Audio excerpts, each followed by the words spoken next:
Thank you guys so much for coming tonight to our council meeting. I'd like to call this meeting to order. It's 6:30, if we rise for the pledge of allegiance. I pledge Allegiance to the flag of the United States of America and to the republic for which it stands, one nation, under God, indivisible, with liberty and justice for all. And if we could remain standing for our firefighters and police officers that have lost their lives in the line of duty. You may be seated.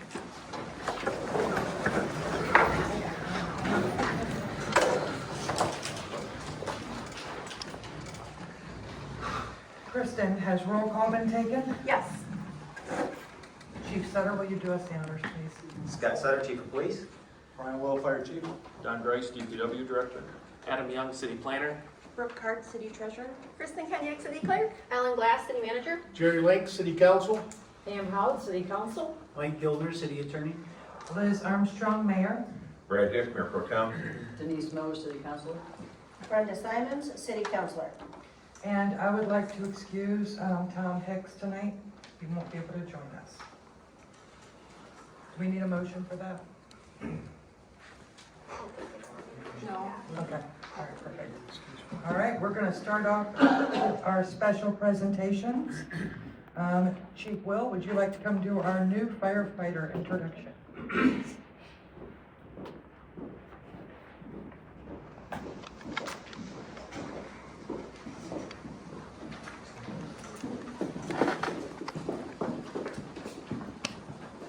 Good evening. I'd like to introduce our newest member of our department, Owen Burke. Owen resides near Linden and attends Brighton High School and is in his senior year and currently enrolled in the Fire Academy class in Livingston County. His goal is to become a full-time firefighter once he graduates both from high school and his fire academy. For now, he will train with us. With us and learn the skills of firefighting, attend calls in a limited role when he is available. You can tell when you get a new hire that he will be a good one. His attitude, commitment, and desire to be the best he can be. He always asks questions and dives right into our training sessions. This shows his dedication to learn and ultimately help us in whatever role he is asked to do to serve his community. We welcome Owen to our staff and look forward to seeing him grow in the fire service.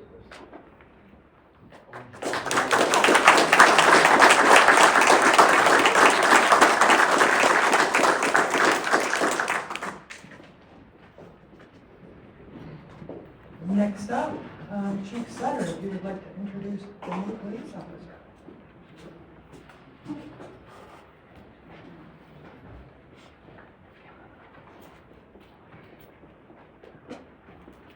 Thank you.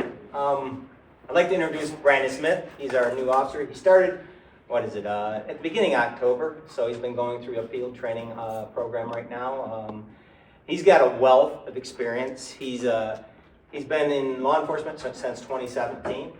He's a 10-year veteran of the Army.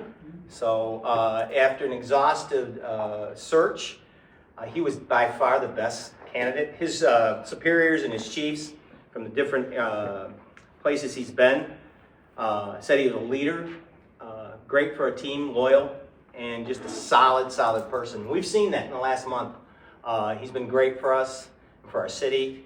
And we're very proud to have him, and I thank him for joining our force. Thank you.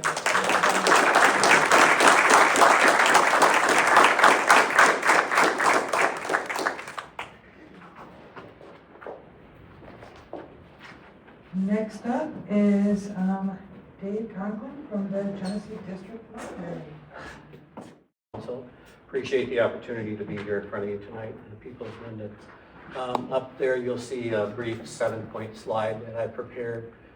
Kristen's been kind enough to cycle through it. So a little bit about Genesee District Library. We're a Class 6 library. That's the largest size library you can have in Michigan. We serve over 340,000 people throughout Genesee County.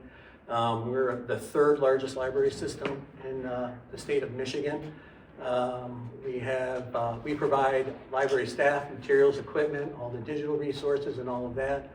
Our municipal partners, we have 19 different branches. Our municipal partners provide the building and the building maintenance. That keeps the millage cost for the library down because we've got our local municipalities funding that part of it. Our funding, which is about $12.5 million per year now, 90% of that is from a 10-year millage. 6% is from the contributed facilities, that's the municipal partners that I spoke about. 3.5% from penal fines, state aid, and less than 0.5% we've got grants, gifts, and donations, fines, and fees.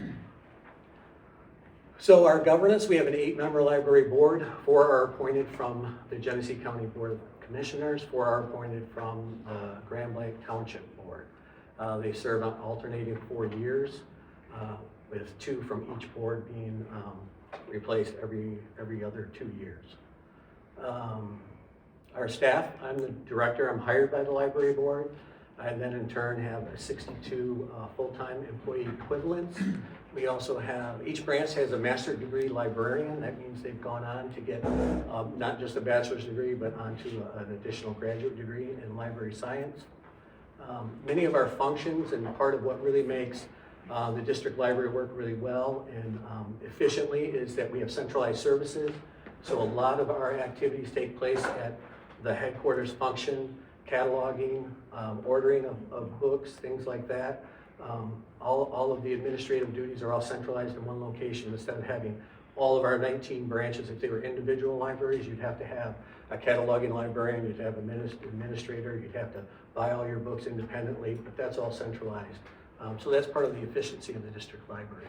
We also have 55 different part-time pages. So we're kind of a local employer here.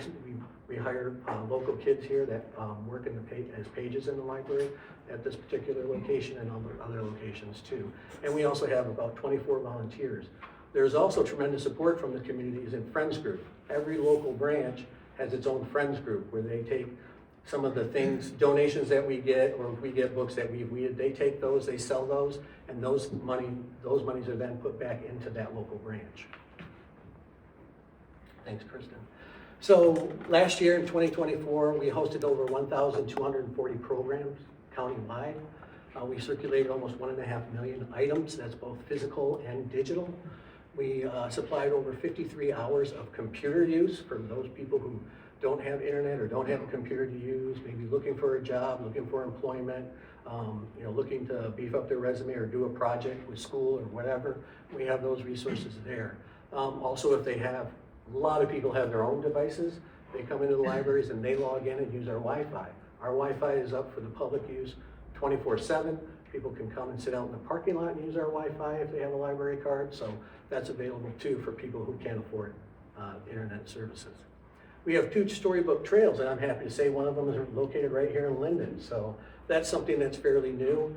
If you go out to Eagle Wooden Park, you can see, if you walk along the trail, you see a book, and you stop at the station, you'll be able to read that secession in that book as you walk through the park. And that's changed, I think we changed it about every month or every other month, I can't remember exactly. So here, and then we have one in Russ Park and Grand Blanc. So, like I said, we're the 3rd largest library system in Michigan. However, we rank 40th out of 45 in per capita spending in the state. So what that means is we do more with less. If you look at our peers right there, Kent District Library, that's in the west side of the state, they are the 2nd largest library system. And if you look at the numbers there, they almost double their per capita spending. Their budgets are twice as high. And our millage is below 1, which is well below our peers. Capital Area District Library, which is the Lansing area, they are the 4th largest library system in Michigan. And then, of course, there's Gloria Coles Flint Public, which is our neighbor right here. They're at 4 mills, which is the max you can be with the district library. But because of the property values, that raises a little bit less money for them. We partner with all kinds of people. We partner with all the folks that you see up there. The library network is our co-op. That means there's about 50 other libraries that we partner with to share resources besides libraries that are in our area. Throughout the state of Michigan, there's something called MELCAT, where you can go online, you can find a book, let's say in the UP that you want, Because of Melcat and our cooperation with all these other public libraries, we can get that book sent here to Linden. You can check it out in Linden without having to go all the way to UP to get that resource. And then fiscal responsibility is a big deal. When I started here in 2013, we had a reserve balance of 0. That was a big problem for the district library. Had just gone through the 2008 downturn, and we had to lay off employees, we had to drop some services, and it was a hard time. The biggest problem with that is when times are tough, that's when libraries people turn to libraries the most, because they don't have a lot, right? So they really have to lean on libraries. So it's important that the library have a reserve balance to go ahead and when that downturn comes, because one will come, right? We don't know exactly when, or I'm not a prognosticator, but at some point, an economic downturn will come and we will be ready for it because we built up our reserve. In addition, because we built up our reserve, we can make one-time payments toward our long-term liabilities.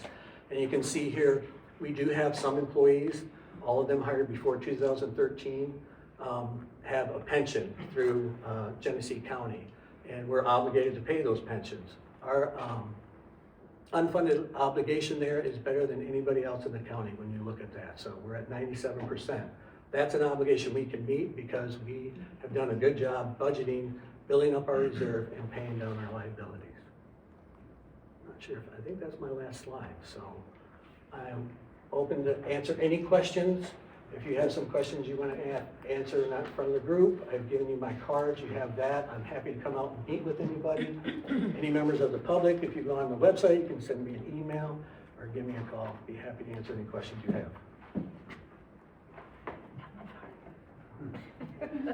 I have the card. Councilwoman Connors, do you have any questions? Actually, I just think the library is like one of the best things we have going for us. The kids love it, I love it. It's just a wealth of knowledge. Actually, I have a hard time reading books, sitting down and reading them, so I listen to the audiobooks that you guys offer. There's a large selection, and I'm just really grateful for it, and thanks for presenting. Oh, thank you for having me. Councilwoman Miller. Well, I can tell you, we really miss our library. Yeah. It looks like we're going to be in year 2 for Dell Library. And I think one of the most important things that I've missed is seeing the seniors walk down there and be able to get on the internet or go down and make a copy, and still get out and get some books, especially the little ones. Is there anything the library can do for us to allow somehow these seniors to get copies of papers they might need, somehow to maybe set up somewhere a place that they can order books and have them brought into Linden, because cars might be an issue, or driving. And like I said, we really miss it. I live on Tigner Street, so I see everything that goes into the library, and the librarians we have are amazing. So I hope we don't lose those in the future either. Sorry, I didn't mean to interrupt. So that's what I've been seeing and a lot missed with our library gone. So, thank you. I can answer that question unless you want. Okay, sure. So one of the things we have is something called Homebound. And I think that because if you have anybody in Linden who can't get out, we have relocated our Linden library to Fenton. He's there, he sees Linden people there all the time. It's really nice for them to see that familiar face there at the Fenton branch. What you can do is we have something called Homebound. You can sign up for that and we can send books through the mail, so we can do that. As far as seniors getting access to photocopying and that, maybe here at LOCI, that's something LOCI could do, is maybe help pick up that slack until we get that building back open again. So I can tell you that people are ecstatic that when we tell them, we know that we're going to be back in the mill building. I'm ecstatic to go back to the mill building. So thank you very much. Councilman Day? No questions tonight. Councilwoman Howard?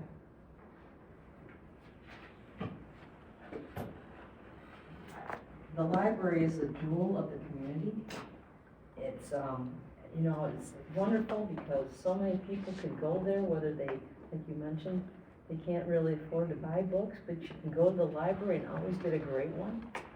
So, it's a good thing for the kids because then they learn great habits for reading, not just this. Councilman Link? I'm glad we were able to get you back into the mill. It seemed to be what a lot of people wanted to have happen, so that's good to have you back there. And other than that, I'm good. Thank you. All right. Well, I want to start with, thank you for coming. I really appreciate your time of coming out tonight and showing us all of the slides and the presentation. We are very excited to welcome the library back into the mill. I think that is probably one of the things I'm most excited about during my term. But I have a couple questions, if you don't mind. Okay.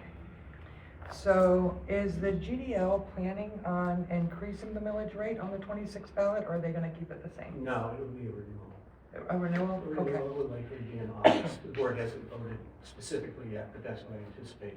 Okay, I read that in the minutes, but I wasn't 100% sure on Okay. that one bit, so thank you.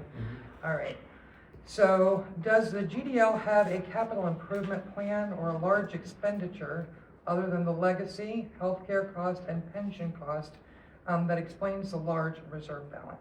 Yeah, we have an equipment fund replacement balance that is for some of that, so Okay, all of the equipment that we have, I think it's over $500,000 we've set aside. okay, And we put into that each year out of our budget to help build that as well. okay, So we have that. We do know that we will have things like, that will expend out of there. We have 2 vehicles that we will have to replace eventually. mhm, Also, our integrated library system, I don't know if you're familiar with that, that's the thing that you go into and you check out the books. okay, That thing, when you go out and you bid a new one for that, the mhm, transition for there can be quite expensive when you're doing that, because you're taking records from one company and moving them to another company, and both of those companies want to have hands in your pocket. So in the future, when we decide to go ahead and do that, so we can bring those costs down, mhm. if we find something better, it's good to have that money in reserve for that as well, so, Okay. yeah. So I guess then the question that I have is there any possibility of lowering the millage rate? Because based on the numbers that I have here, I mean, going through what you were saying, it just is quite hefty. Currently, y'all's reserve balance is $15 million. No, it's not. It's probably closer to 12, but it's about 100% of what our budget is. Okay, because it was all taken right off the website, so. I just Yeah, was we have wondering. our audits up there too, and I'd be happy to sit down and go over. I would everything, like too. that very much. Yeah, yes, please. sure. I can bring my finance manager along as well. I would, just because I want to make sure that, Sure. And just to put it in perspective for you, $10 million budget, we budget for $50,000 in surplus. okay, But if we do a good job of keeping costs down, mhm, let's say we come in at 95% of our budget, well, that's $500,000 that then goes into our surplus, right? mhm. So part of what doing well is being good custodians of the taxpayers' money. We're not spending more than we're bringing in. Mhm. And when we come in below budget, that's how you build up Right. your reserve balance. So like I said, we started with 0, and it was our goal to build that up, pay down our long-term liabilities. We are on track for that right now. So I understand that's that. where we're at, yeah. Okay, all right. I appreciate your time, thank Sure, you. you're welcome. Does anyone have any further questions? Okay, thank you, sir. Thanks for having me.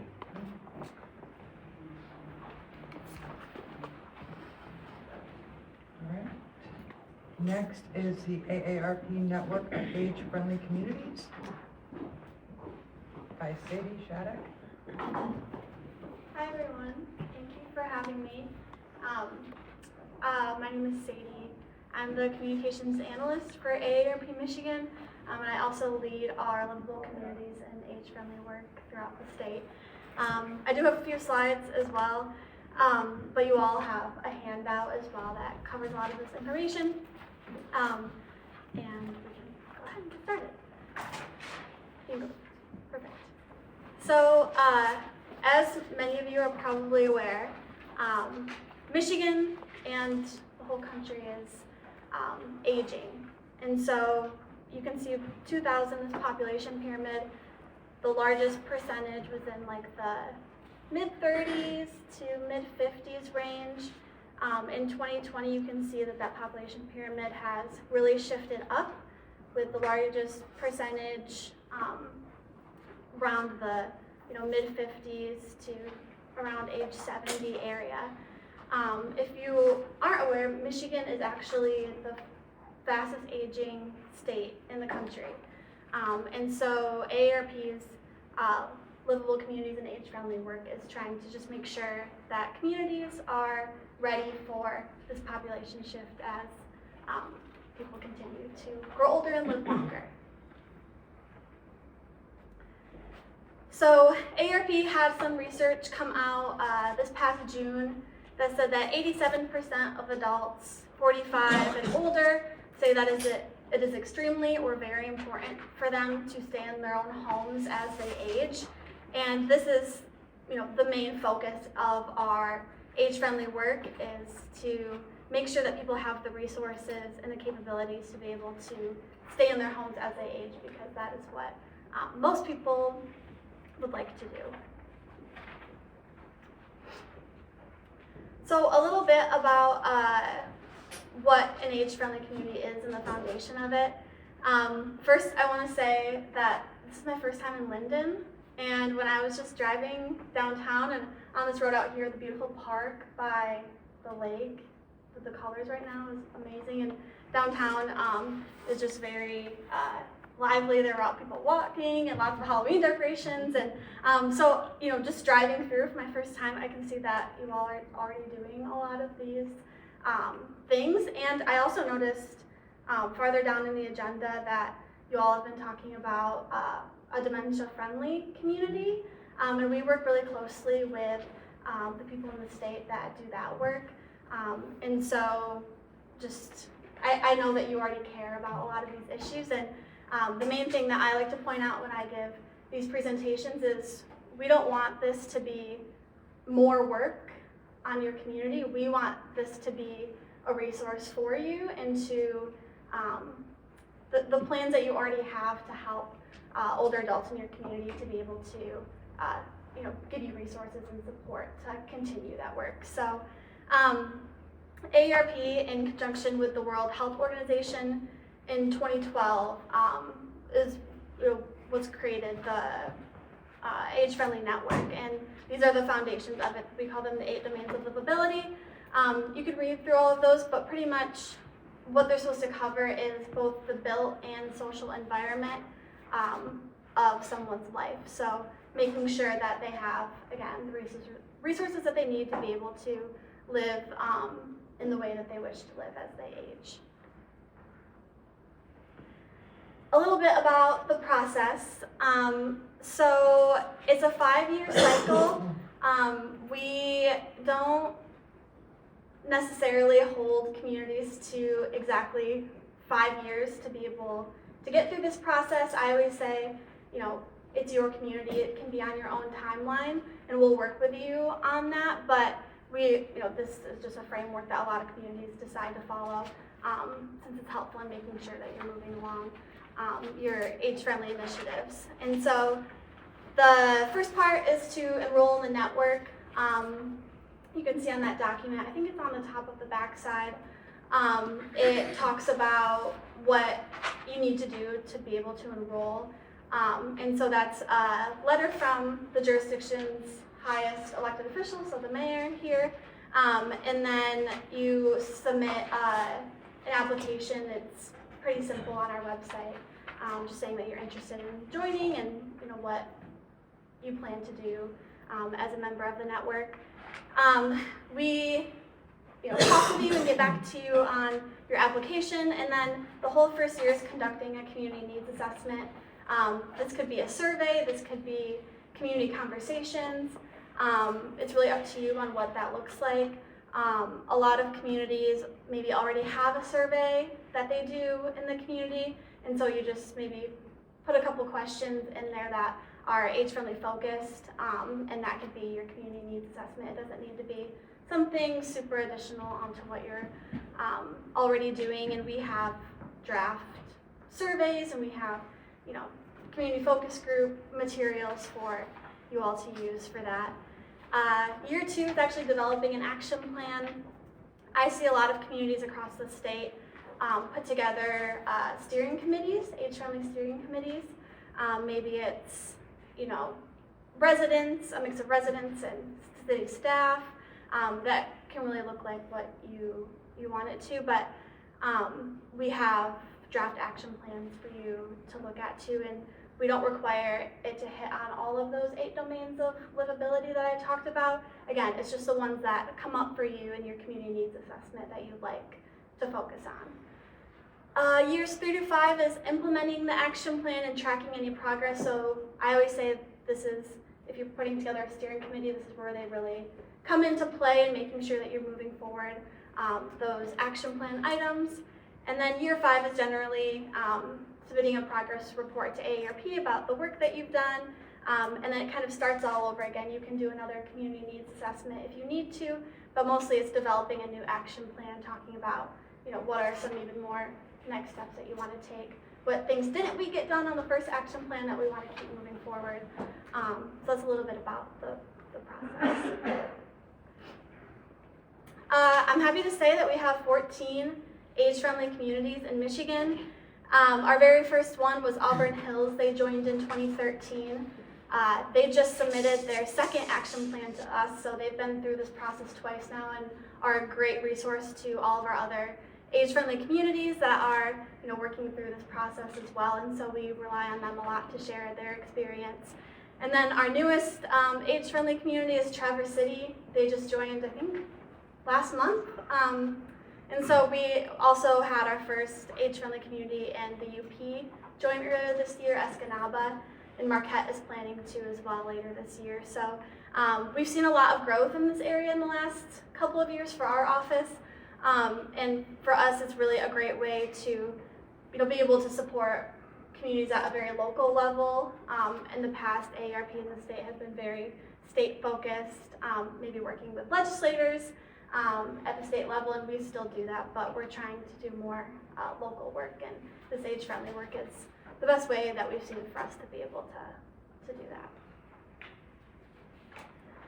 And then if you aren't aware, Michigan is also an age-friendly state. Since 2019, it was the 5th in the nation, I believe, and the 1st in the Midwest to join the network. And so I work really regularly with a steering committee at the state level to move along age-friendly initiatives for the state, mostly with the Michigan Department of Health and Human Services. And so, again, this is just a great time for communities to get involved because they actually just submitted their first action plan, and their top priority is, again, just like we are, supporting communities at the local level to be able to do this work. And so, you know, it's a real emphasis right now from the governor and from different state departments. And so, you know, just at the state level as well, they want to make sure that we're ready for these demographic shifts. I have a short video, if it'll play all right. This is Grand Rapids.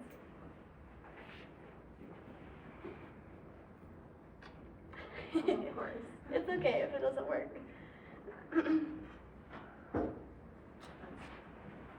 For just a second, I can talk a little bit about what's in the video, but if you can't get it to play, then it's all good. So I'll just talk a little bit about Grand Rapids real quick. So as you can see, they've been doing a lot of work. You saw like they call it Grandyland, it's like Candyland, and what they were doing is they found a community, a neighborhood that their sidewalks were just in really rough shape. There was never anyone out walking because of that. People just felt unsafe, and so they did a whole project where they looked at, you know, speed limits in the area. They looked at fixing up the sidewalks, but then on top of that, they painted like a game of Candyland on the sidewalk to get kids and families and older adults and everyone outside on those sidewalks in the neighborhood, you know, just to get out and and meet each other. And so that was one project that they've worked on. We also have been working with them on a farm market in a similar neighborhood that just has not a lot of access to fresh produce and not a grocery store that's in walking distance. And so they're putting in a farmer's market that'll be open year round that people can come and get produce for free. And then also they're gonna do cooking classes and financial security and healthy living classes and things like that. So that all came out of their age-friendly action plan. So we were really excited about some of the work happening there. I wanted to go over just a few resources that we offer at the state level. This is our age-friendly portal. So AARP has obviously a whole network of communities. We actually have, I just heard today, over 1,000. We finally had 1,000 communities across the country that are a part of the AARP network. And all of those communities talk to each other on our age-friendly portal. And so if you have an idea about something, likely someone in an age-friendly community somewhere in the country has done something similar, and you can ask them, about it on the portal. So it's a really great resource just to be able to talk to communities across the country about this type of work. And then I'm really happy to say as well that this year we just launched our new Michigan Age-Friendly Communities Grant Program. This is our first time at the state level AARP awarding grants to our age-friendly communities. And so this year we had 2 different communities that received funding for projects, one for that healthy living farmers market that I talked about, and the other one is for the city of River Rouge, which is downriver from Detroit. They saw a need for older adults in their community to get transportation to doctor's offices, the library, the grocery store, things like that. And so we're working with them to put together a transportation program that's run out of the city. And so that came about from this grant program, and we have even more money that we're going to be granting next year in this program. And so it's just another resource to help you, accomplish the projects and this work that you're hoping to. And that's, in addition to AARP nationally, has what they call the Community Challenge Grant. In Michigan, we probably see close to 200 applications in this program a year. We at our state office go through and review every single one of those, but ultimately our national office gets to decide who gets the funding for the Community Challenge Grant. But we usually see about, I would say 5 to 8 projects in Michigan get funded every year through this program from all over the state, not just our age-friendly communities. And so it's just another opportunity for you to get involved with AARP and again, get funding for projects that you're working on. And then just another resource that we have an e-newsletter that comes out weekly, and it has, again, a lot of those resources that are in our portal. You can sign up for the newsletter and you can get those right in your inbox and hear what communities are doing across the country in this work. And that's our state age-friendly webpage if you're interested in learning more. And I have cards as well and my contact information Kristen should have, but I'm happy to answer any questions that you have about the network. Thank you. I want to thank you first for coming. So I'm at your counterpart at the MAM conference. Oh, yes. And yes. was very excited to bring this option to Linden. Yeah. So thank you so much for coming. Of course, today. happy to. All right, so Councilman, I don't have any questions. Thank you. Councilwoman Howard. For both the grants, are the requirements on the webpage then? And who gets to apply for what type of projects?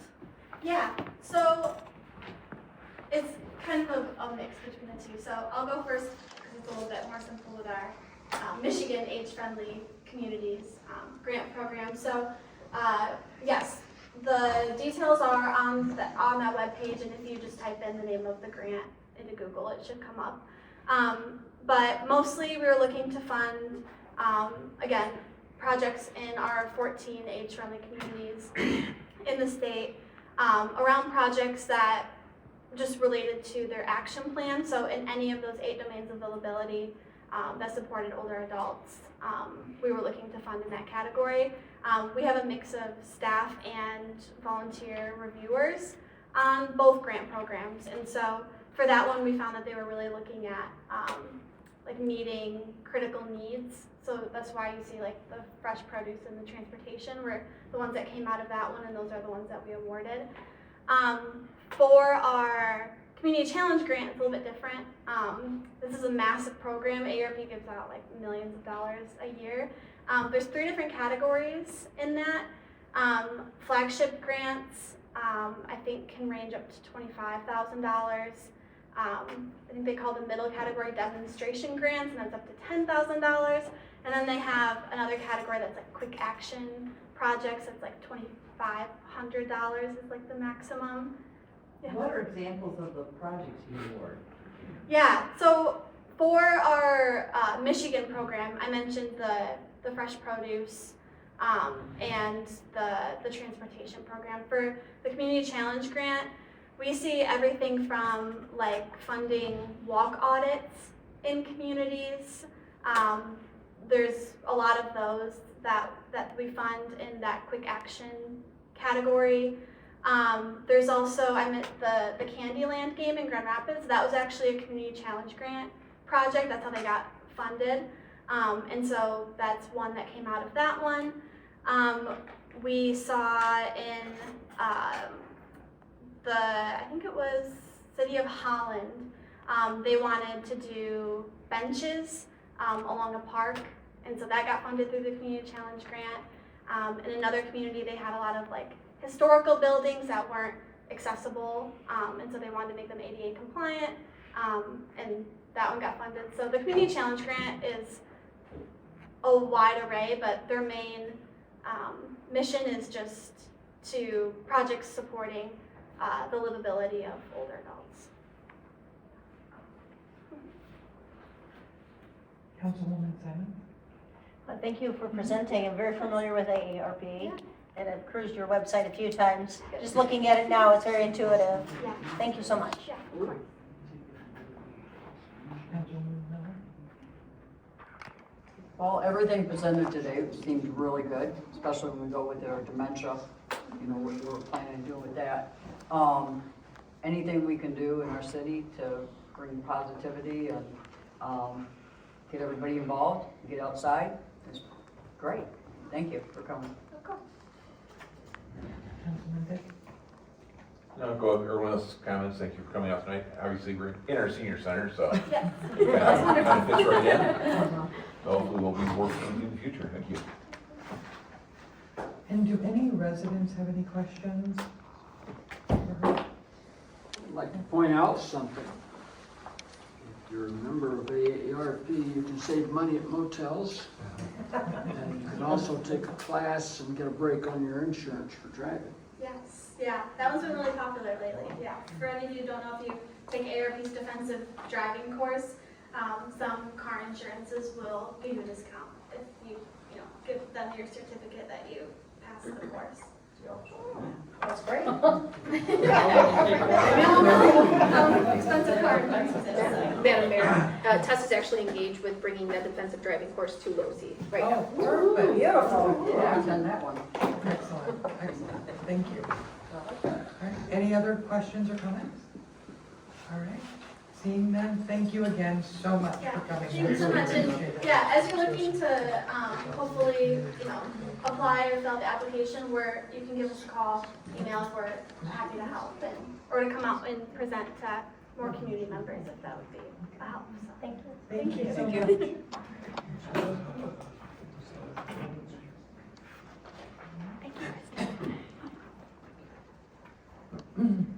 We have no public hearings and no correspondence this evening, so we're going to move on to public comment on non-agenda items.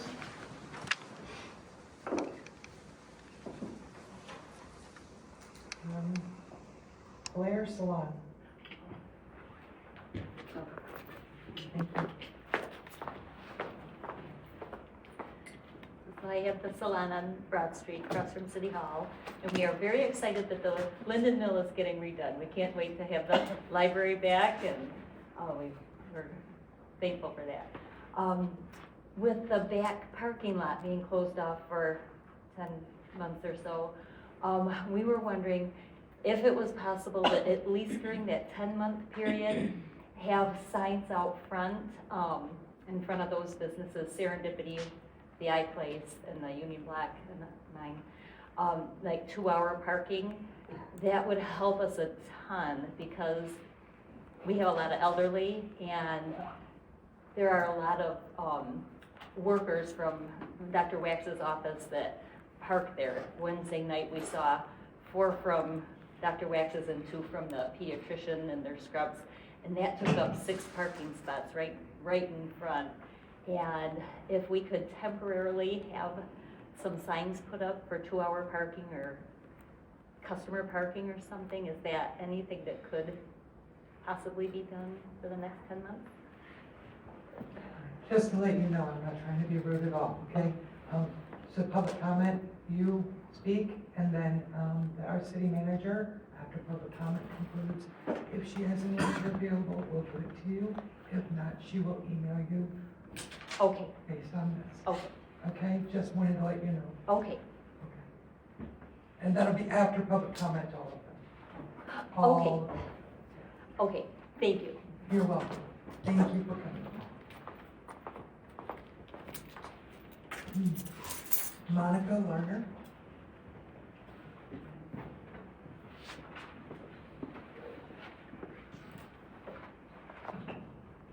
So I'm Monica Larner, and I live at 152 West Ralston. And tonight, on behalf of the American Legion Auxiliary, I wanted to first off thank Counselor Dick for helping us at our booth. He helped with setup and tear down, and he was a great help, so I really appreciate that. And kind of touching on the library part of things, the auxiliary has set out what we call a book crate for the children, and especially at the boutique.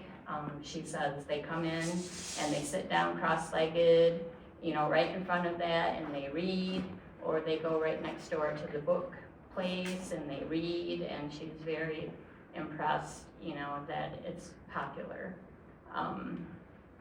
And then kind of moving on, so we have Veterans Day coming up, and so in a Saturday, is November 1st. So we are trying to paper Linden with the appreciation signs, the We Love Veterans signs. And so we'd like to have them up. So when the veterans come to the dinner that we have on November 7th, that they see that Linden appreciates their service. That's it. Thank you. Thank you. And Mr. Gates, yours will be with that, I don't know.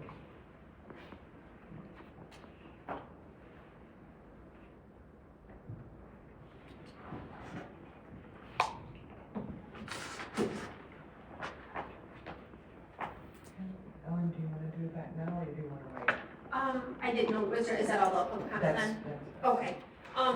So Tammy, I think I actually just emailed you back today too in regards to the Broad Street mill and resurface. So, but we are hearing frustration with the parking and things like that. We are hearing that it's employees and things. Tessa is preparing. She's our community outreach individual. She's preparing. We've been trying to send regular updates and reminding everyone about the parking situation and to please be mindful of that and leave it open, within the downtown. So she's preparing another update that will hopefully, get the downtown businesses to recognize that their employees are parking within that area. We brought up the 2-hour parking at the DDA and things like that, and I know like for the day spa, they said that's gonna be a challenge for them because a lot of their customers come and are there for 4 or 5 hours at a time. So 2-hour parking limit's gonna be challenging for them. The other issue with that is enforcement of it. It's really challenging for us to be able to try to enforce something like that. We don't have the capacity right now. So I think our approach at this point is trying to just get education and communication out to the business owners to try to make sure that they're being mindful of that. We've had a couple situations where I personally got out and drove, and a lot of the outlying parking lots are still very vacant and have availability. So it's just getting them to, instill in their staff to, park out. So I'll continue to follow up with that. Can stay engaged with us, and we'll continue to try to make sure that that's happening. But we do know that it's a challenge with the bridge or the Broad Street mill and resurface. That project's it's not a complete reconstruct, so it's gonna go a little bit faster than, most road projects and stuff. So it shouldn't pose, additional, but it will be disruption, at times and stuff, but hopefully minimal. I mean, it's again, it's a mill and resurface, so it's not a reconstruct, so it should move along pretty fast. But we are hearing similar frustration. I know Boutique and things like that have reached out and stuff as well. So we'll try to do the best that we can to reach out to the business community and communicate that to please be mindful and leave that, parking available to the downtown businesses and stuff. So. Thank you. Yeah. Thank you. Moving on to the consent agenda. Do we have a motion? I will make a motion that we approve the consent agenda. I second.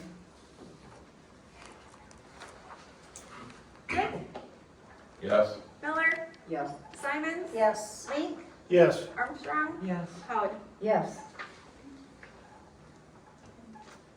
We have no unfinished business. Moving on to new business. Conditional zoning request for 210 Oak Street. Madam Mayor, I guess I'll actually let Adam take that topic on, if you don't mind. Yes, so at the prior council meeting, as you know, this was on your agenda, and the vote came to a 3-3 tie with no formal decision. At the time of,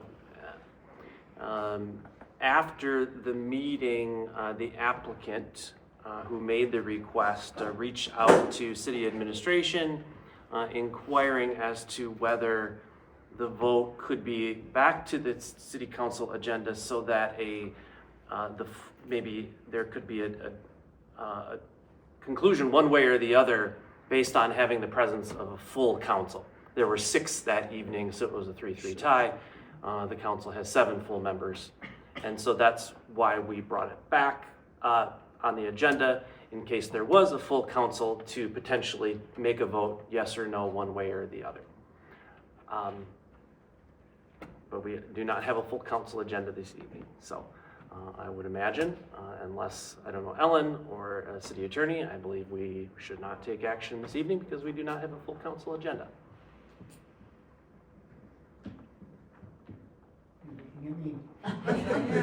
I share that. The request was to have a full council vote on it, and the full council is not present. So my recommendation would be that you postpone it and take it up when you have 7 members. I believe that's going to be December. Because Denise is going to not be here for the next meeting. Is there a motion? Madam Mayor, I'd like to make a motion to postpone conditional rezoning request for 210 Oak. Support. Armstrong, Yes. Link, Yes. Simons, Yes. Howard, Yes. Dick, Yes. Miller. Yes. Ordinance number 423, an ordinance amending chapter 90 animals. So as you guys seen at the work session previously, this is the same ordinance. I did not receive any additional feedback, so it's here tonight for your consideration. Chief Sutter and Attorney Gilner could probably speak to it if there was any additional questions. Just looking for approval. Councilwoman Simon, do you have any questions? No questions. Councilwoman Miller? Can you skip me? Okay. Come back? Councilman? No questions. Councilwoman Howe. No questions. Councilman Link. I'm gonna give this up to Denise. I have no questions. Does any resident have any questions on Mrs. Larner? Go right ahead. To the,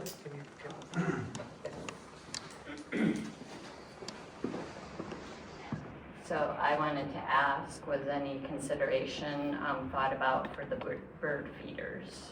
That was my concern, is I don't think that fits into what you're trying to do. Because they're gonna go to where the food source is, and bird feeders are our food source. So if you're trying to take away the food source, that should be included, in my opinion.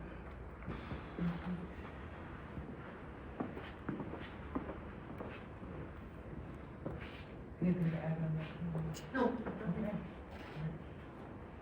I mean, it's in here that it addresses bird feeders at least 4 feet off the ground, but I don't have anything further to add than that. Okay. All right, Madam Mayor, Yeah. I'm okay. you're good? Yep. Okay, Thank you. all right. So is there a motion for ordinance number 423? I make the motion for ordinance, 423. Support. It's to adopt. To adopt.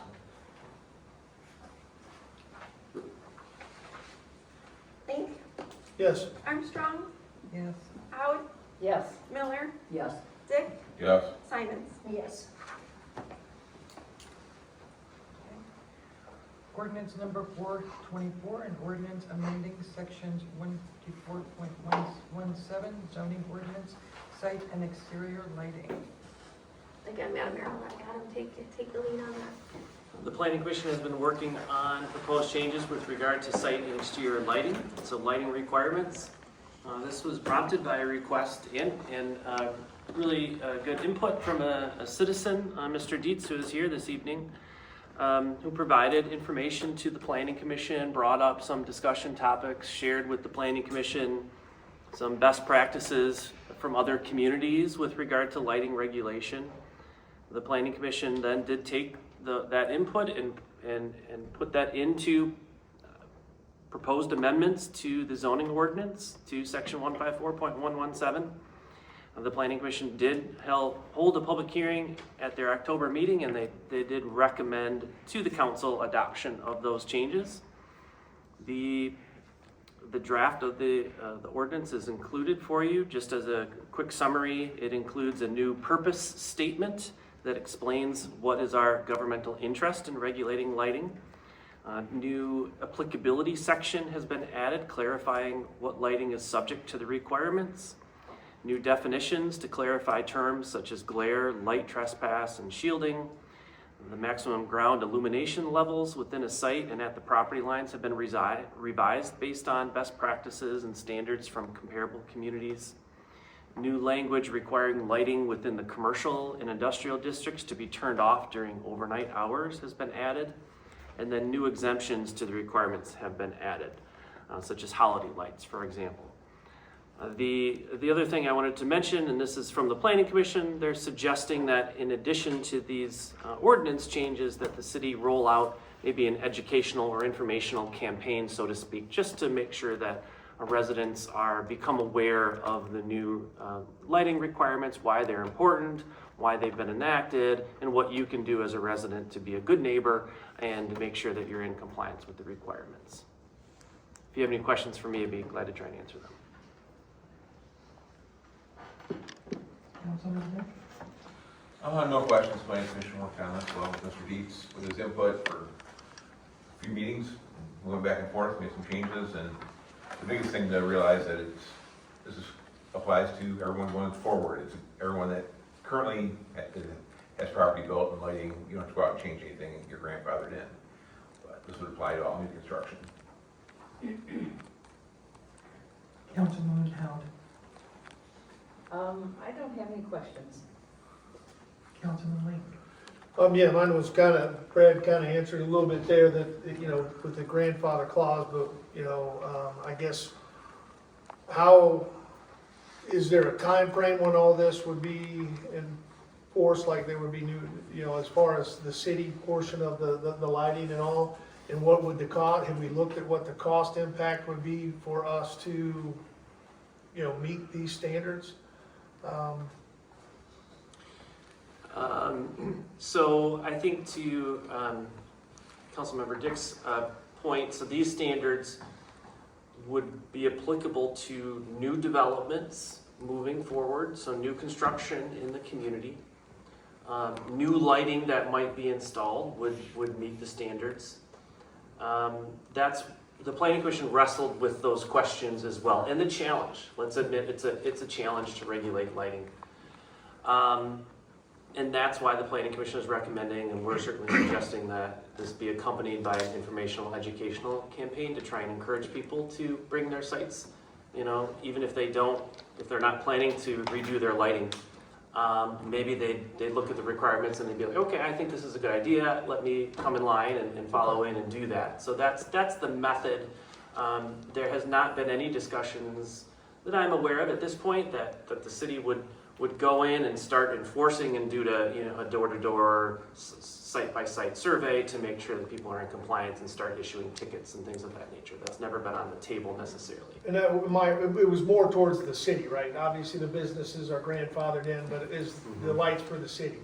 Well, yeah, so, I mean, the city has properties, such as where we're at right here, that has lighting, and maybe some of the properties that the city maintains aren't necessarily meeting the standards. So I'm not aware of a cost that's been associated with the city, purchasing new lights or redoing lights to come into compliance. Would the city also be under the grandfather clause? Of course. Yep, okay. Yes. And then the only other question I had was certain sections, it talked about certain sections being turned off at night.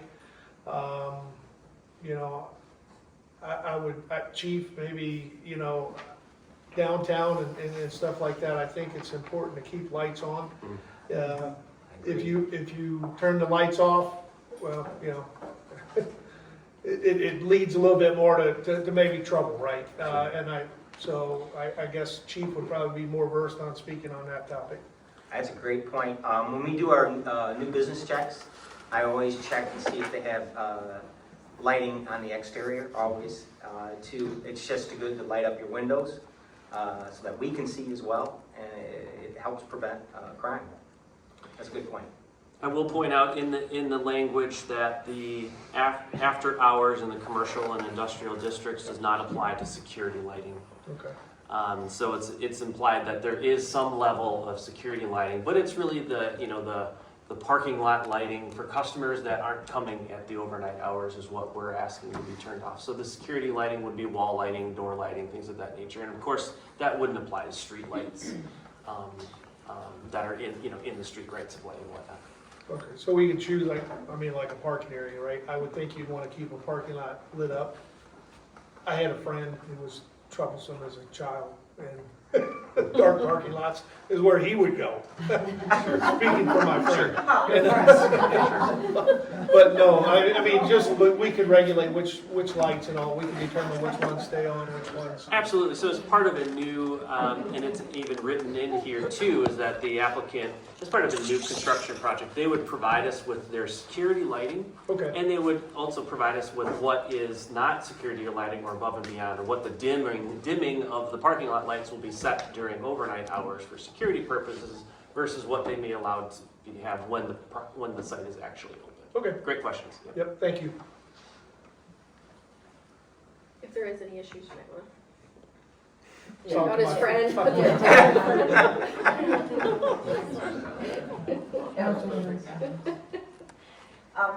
Thank you very much. I agree with this.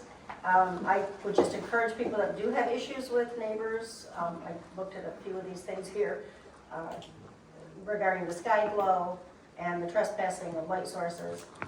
But I would just encourage people to talk to their neighbors if they're having issues.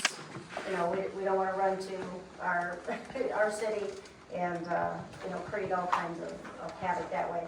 I don't think we've had any issues with people, have we, with lighting from neighbors? Not that you know of. I mean, I don't think a ton. I know that we've had some questions with like the mill pond, the light travel across the mill pond and stuff like that, but not a ton. We had some during the movie, when they were shooting the movie, stuff like that, but they're very random, nothing on a consistent basis. That's all I have. Councilwoman Miller. Well, I guess I have a couple of questions. Is this a voting, meeting tonight? Or is it a workshop? Yes, it's voting. It's voting. Regular meeting. I'd like to know more about it, read more into what the planning commission had, and maybe have the public out to ask questions. Maybe put it on the next work session so we can really dive into it if possible. So Madam Mayor, if I could, Yes. to that point, what you have been given tonight is really what it would look like as a final product. It isn't in the proper formatting for you all to adopt. So it will be coming back to you. I think they're looking at, they've highlighted the changes that were made. You should know that this went to the Planning Commission. The Planning Commission had to have hearings, hear from the public and so on. And so this has already gone through that process. Not to say you can't do it again, but you are going to be seeing it again from me. And I just thought I'd throw that out. Thank you very much, Mike. That does help. Thank you. Madam Mayor, can I ask a question? Yes. So at the end of the ordinance, it says at a regular meeting, Linden City Council held on October 27th, 2025, so we're supposed to disregard that? It looks That's like a resolution.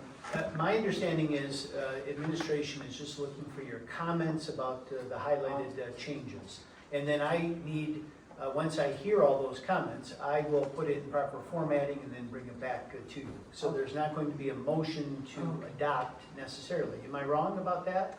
There's no highlighted changes. I thought we were adopting. Yeah, there's no I think highlighted changes. That was the next topic, the housing focus zoning The housing ordinance amendments focus. still I'm needs to come confused. into ordinance format. So- This language is in ordinance format, so it is ready for adoption. Not to say that we can't hold No. a work session or discuss it further. But yeah, I will agree to the point the planning commission did hold a legally noticed public hearing on this site exterior lighting requirements ordinance. So my apologies. I'm questioning why all the folks on this end let me get to all through that before they say I'm wrong. We didn't want to, that's why. We didn't want to interrupt Mike. It's kind, it's kind. So, going with that then, so people that have lighting problems right now, all of them, every one of them are grandfathered. Businesses like a dentist office, they're grandfathered, I mean, as of today. And going forward, we're gonna suggest or make an ordinance that they have to be within the lighting. Anytime there's a change to the zoning ordinance, those changes are prospective only. They can only take effect into the future. If you have a parking lot with lighting right now, and you've had it for a period of time, you are what's called grandfathered. And you lose that status if you redevelop the property, or you want to add, 5 more light poles, for example. In which case, then you've got to bring your property into compliance with the new standards. Okay. Okay? My understanding, we don't grandfather? No, it is. I'm sorry. No, but I thought we had something that we couldn't grandfather. Grandfather is unique to zoning. If you're talking about a dog leash, for example, it's a non-zoning ordinance. Those, the grandfathered status does not kick in. But when you're talking about zoning, you're talking about property rights that are vested, and you can't interfere with those vested property rights. Okay, I understand, thank you.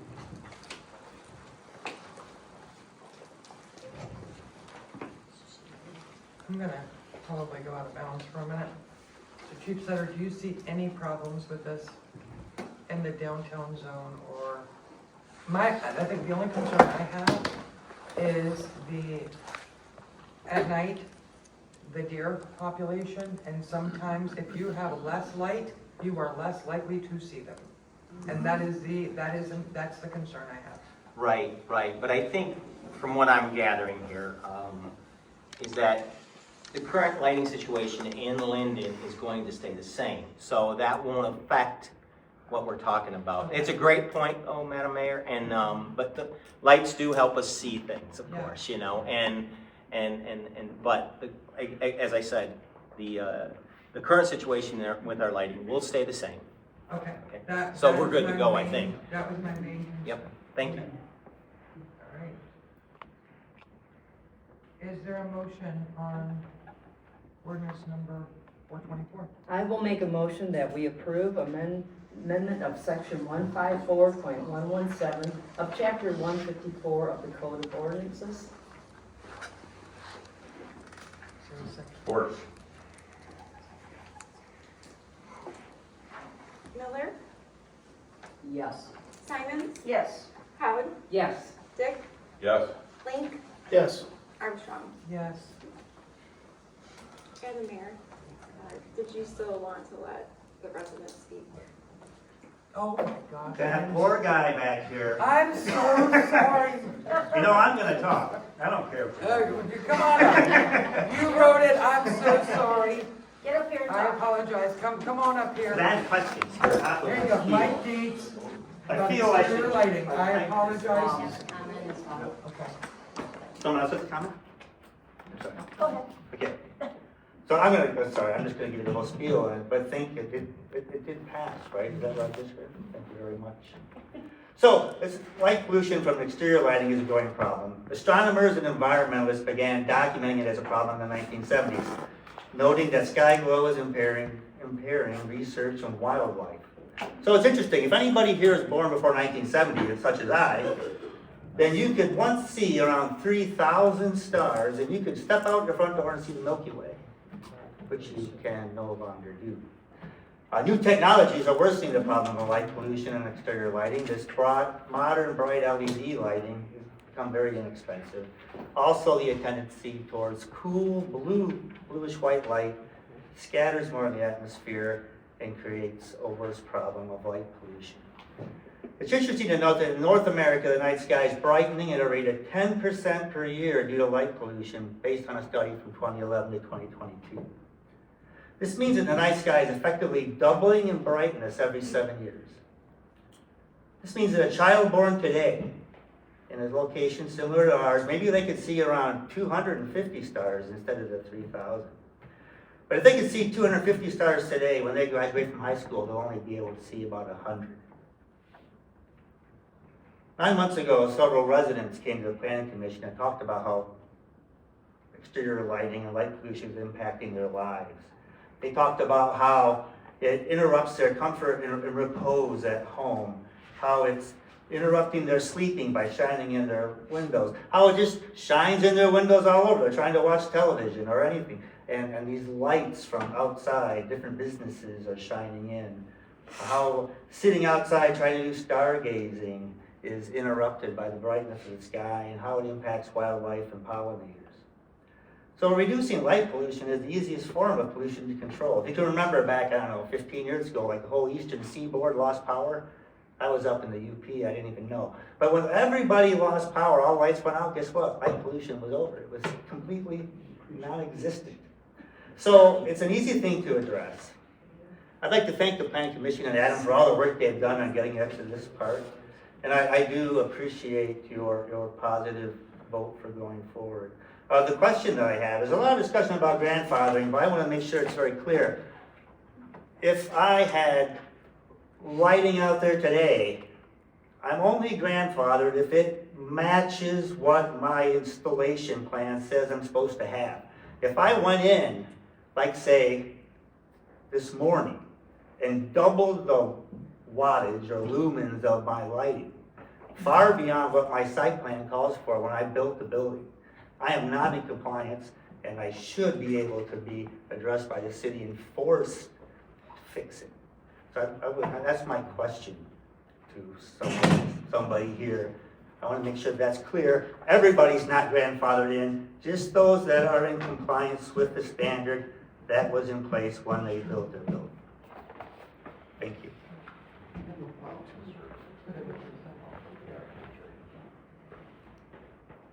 you want to go ahead and try to? Yeah, that's correct. Grandfathering applies to a legally established lawful use or characteristic of your site. So if the site plan was approved 3 years ago and it had a limit of certain wattage, for example, on the lighting, and they have, without city approval, upped their wattage or doubled their wattage by buying new lights and did not seek approval from the city for that, technically those new lights would not be considered legal non-conforming. And the city could enforce the requirement to take them back to what it was approved for. That's correct.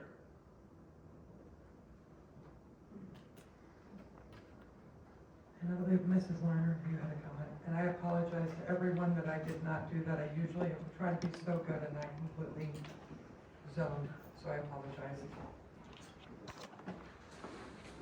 So, my concern is a safety concern. So I live right across from all commercial. And like the garage door place, they have semis 24 hours. So, you know, it was suggested that, you know, you talk to your neighbor or whatever, you know, and have them, you know, turn off the lights, especially on commercial. Well, that's not safe for me. It's not safe for them. So, you know, I don't agree with that part.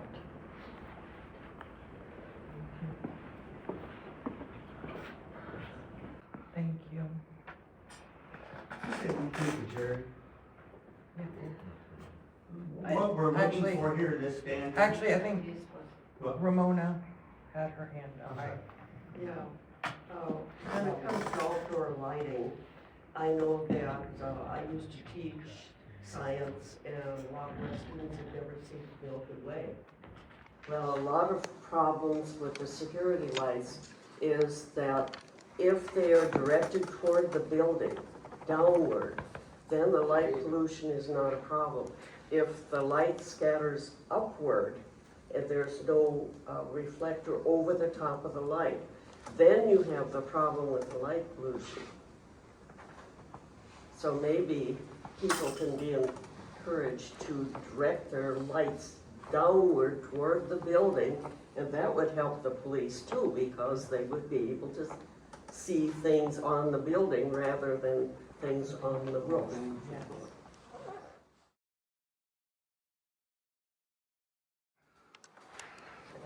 Sorry. Okay, so Mr. Dietz, so you have to,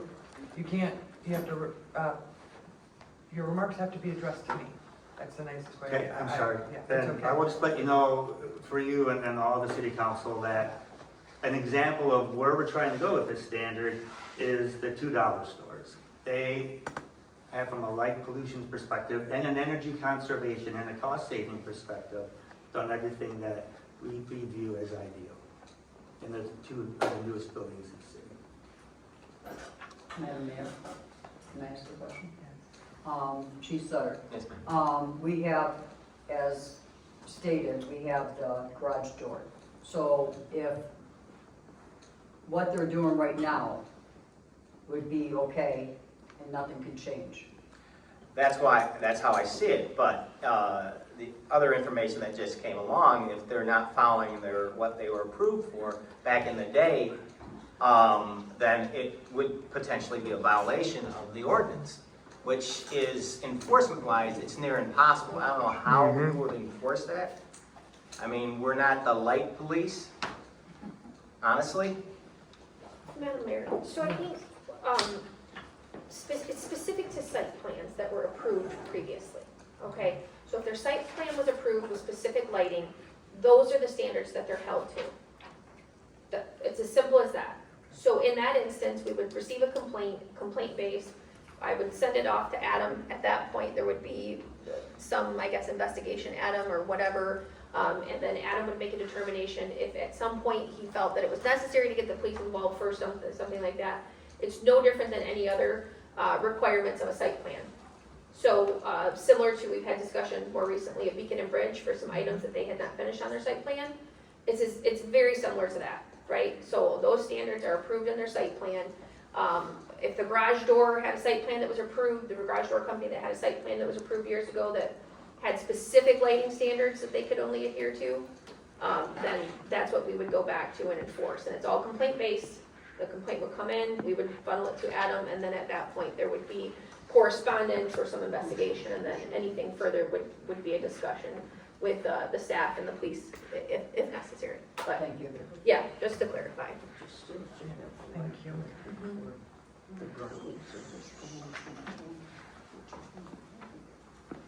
We're going to move on now to housing-focused zoning ordinance amendments. I guess, Adam, why don't you Okay. take it away? This one also is coming from the Planning Commission. They have been, as you know, working on zoning ordinance amendments pertaining to housing. The Planning Commission discussed these amendments at numerous meetings starting back as of last December. The proposed amendments were brought to the City Council during a work session as well, so that you can digest the amendments and ask questions.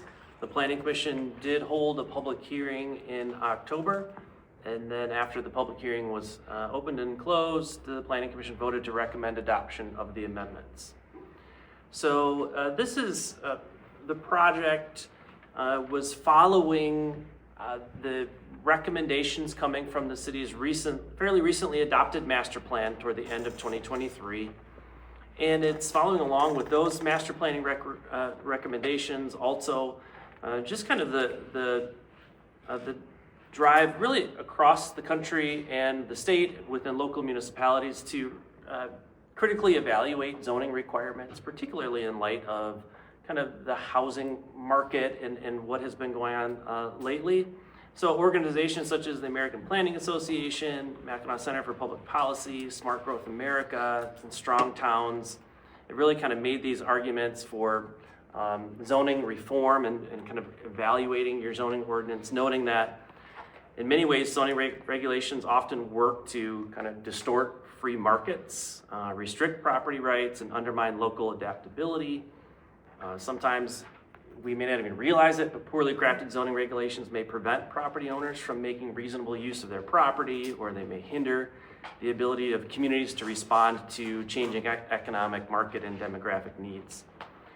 So these amendments are proposed to the city's zoning ordinance, are what we would call maybe just a small, but we think an important step to address housing needs by allowing a limited, greater diversity of housing types, reducing regulatory burdens, and fostering economic resilience in the housing arena. So the specific draft of amendments is dated October 23rd, 2025. At this point, we don't have it in ordinance format. We wanted to make it transparent and explicitly state and indicate what's being proposed to be changed and deleted. So that's the current format that it's in. No changes to the zoning map are proposed as part of this. This is just text amendments only. And from the public hearing, I don't know if you want to throw up the slide deck from the Planning Commission's public hearing. I think it is worthwhile kind of going through this just as a summary of what's included in the draft. Of course, I'd be glad to answer questions or address any of the details in the draft. In the definition section in the zoning ordinance, we're proposing to add new and revised definitions addressing contemporary residential types, assisted living, accessory dwelling unit, economy efficient dwelling. That's cottage courts maybe is a more common term, or maybe better known term. 3-family dwellings, townhouses, none of these were previously addressed or defined in the zoning ordinance. Second,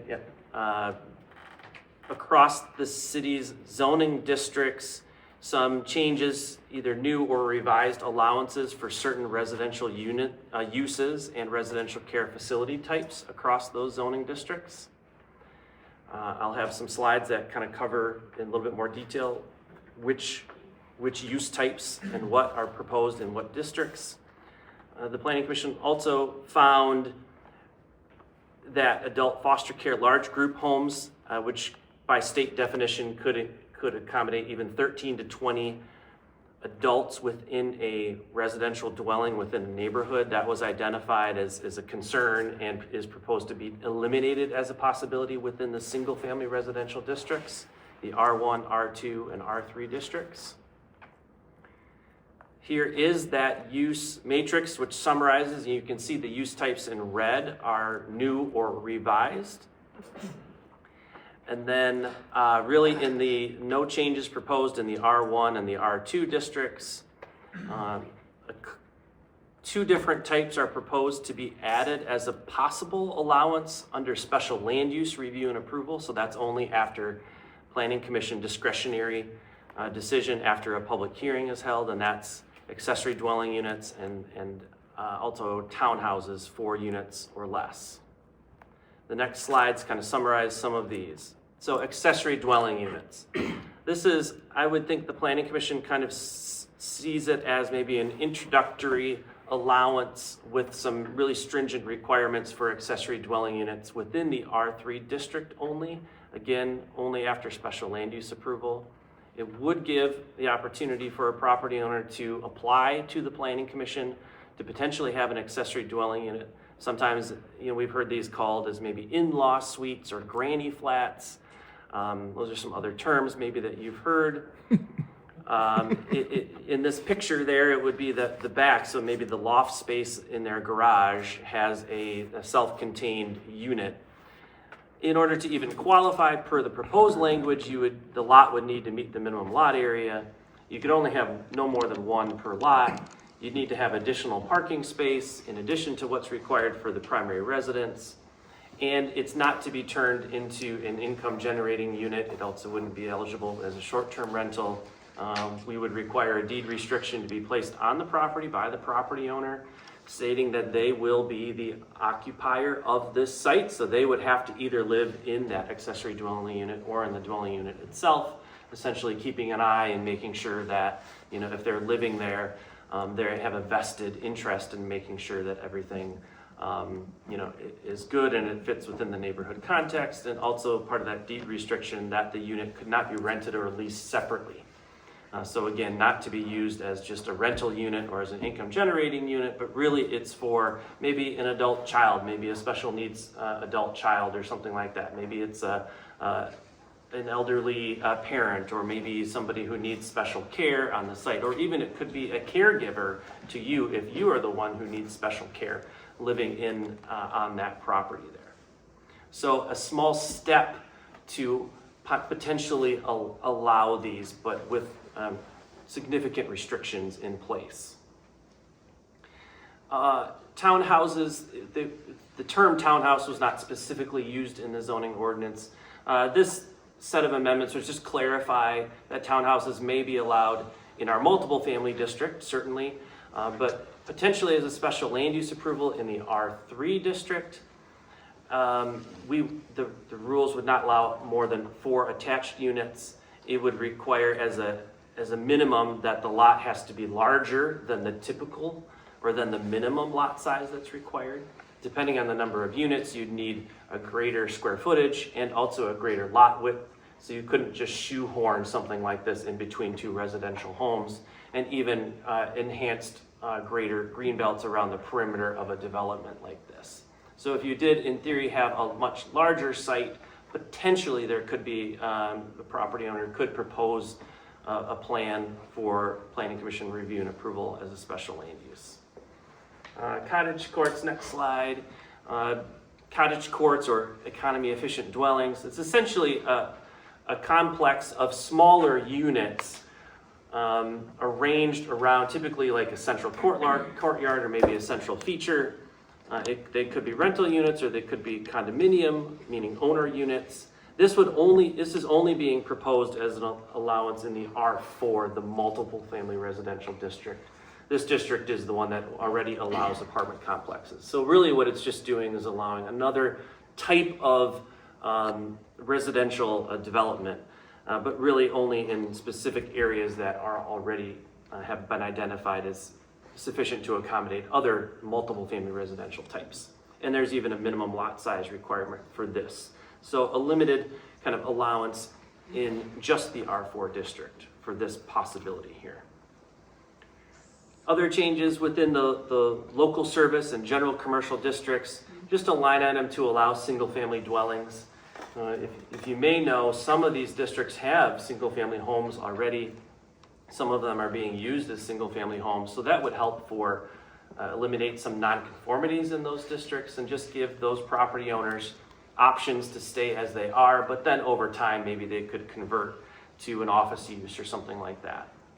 And we've seen multiple requests to the Planning Commission, people suggesting that, hey, you know, I like that I'm zoned commercial, and maybe in time I'd like to have my house converted, particularly on North Bridge Street in the north part of town, converted to an office. But for now, it has been used as a residential dwelling and should continue to use that way. But I'm not able to do that or sell it for mortgage purposes. So that's addressing a specific issue. Allowance where it currently is not allowed in the zoning ordinance to have mixed-use buildings potentially within the commercial district, such as a second floor that has residential use above a commercial or office ground floor use. Allowance for multiple family dwellings in the central business district. So if there's a larger property that might mix both commercial and multifamily, that you could have some ground floor residential use as long as you also have ground floor non-residential, commercial or office use.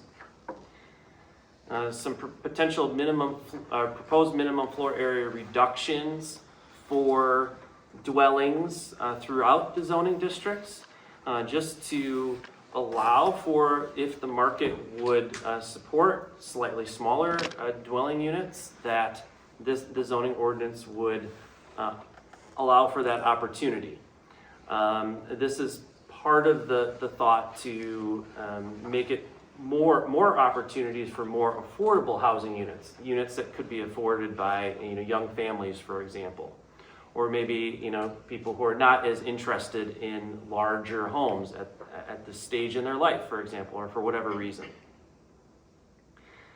Adjustments to both the open space development option and the planned unit development option.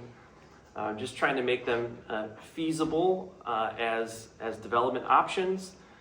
In the open space development option, the specific changes proposed are to allow for a 10% density bonus, but to require 33% at least open space of the site, where 20% is the minimum right now. So it's kind of a give or take. Like maybe we'll offer a modest density bonus, but we will expect a larger amount of open space that's preserved.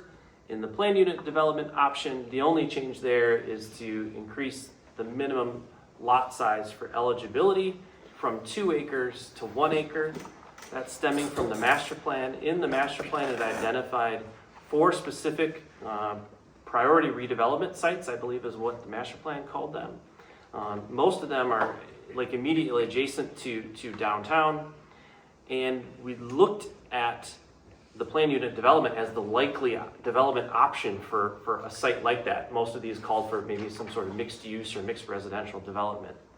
But currently, the minimum 2 acre lot size would rule out, I think it was 3 of the 4 development types as even being a possibility to apply under the planned unit development option. All of the sites are over 1 acre, but 3 of the 4 are less than 2. So this language wouldn't fit, and that's the reason for the proposed change here. That's the summary that I have. I'd be glad to answer any specific questions you might have.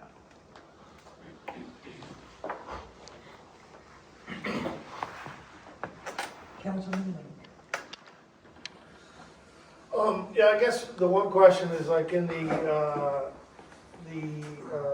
business district, the CBD, the multi-family dwellings, does that include like apartment complexes, or if somebody was to want to build that there?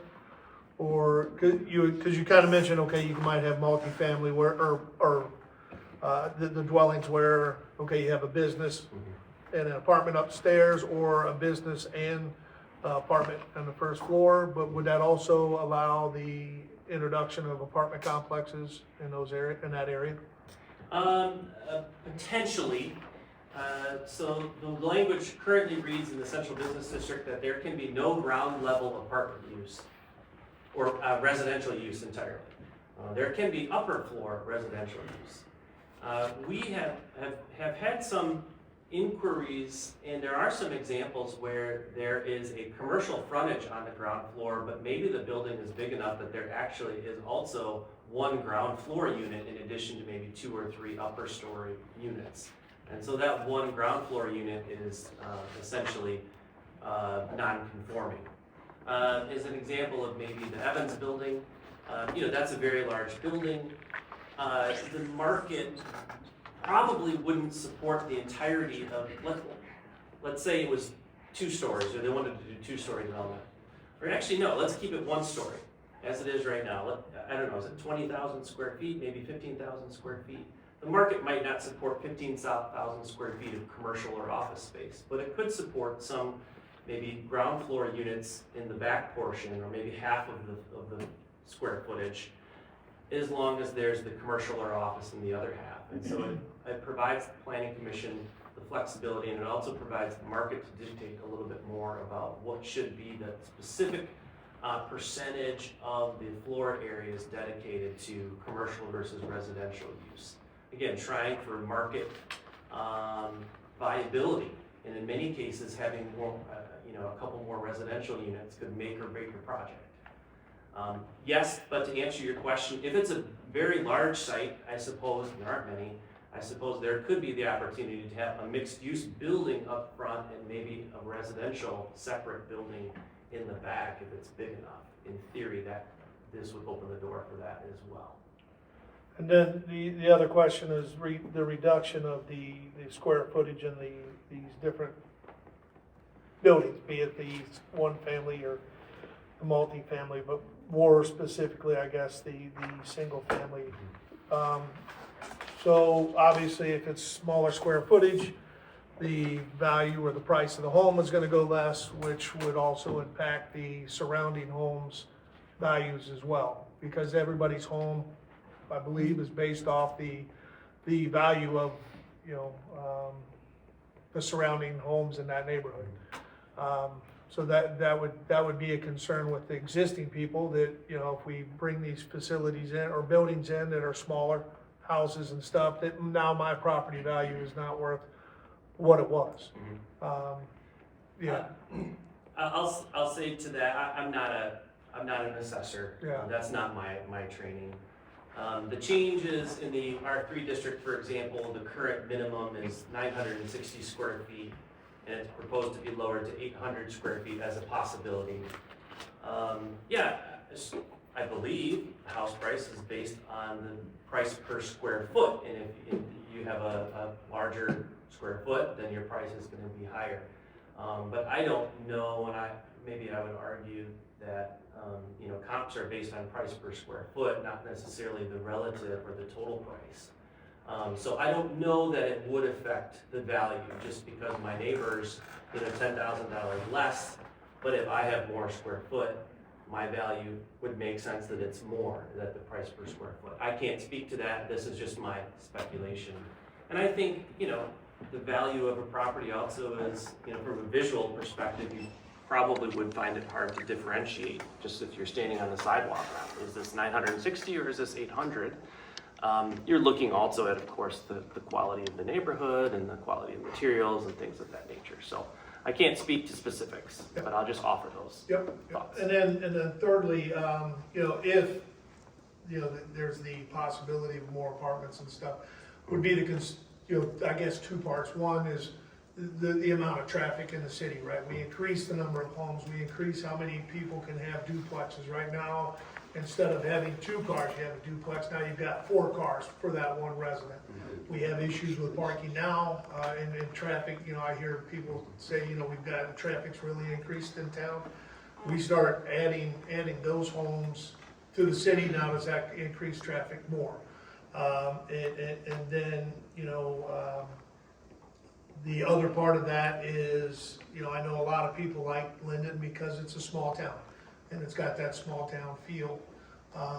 You know, I'd like to know what people think as far as, okay, hey, we start putting potentially more apartment complexes, and more of these houses in there. How does that affect the feel of Linden? I mean, I've lived here 25 years and I like the small town, right? And I know that we have a large, because of Shiawassee Shores, a large a group of elderly people here in the city.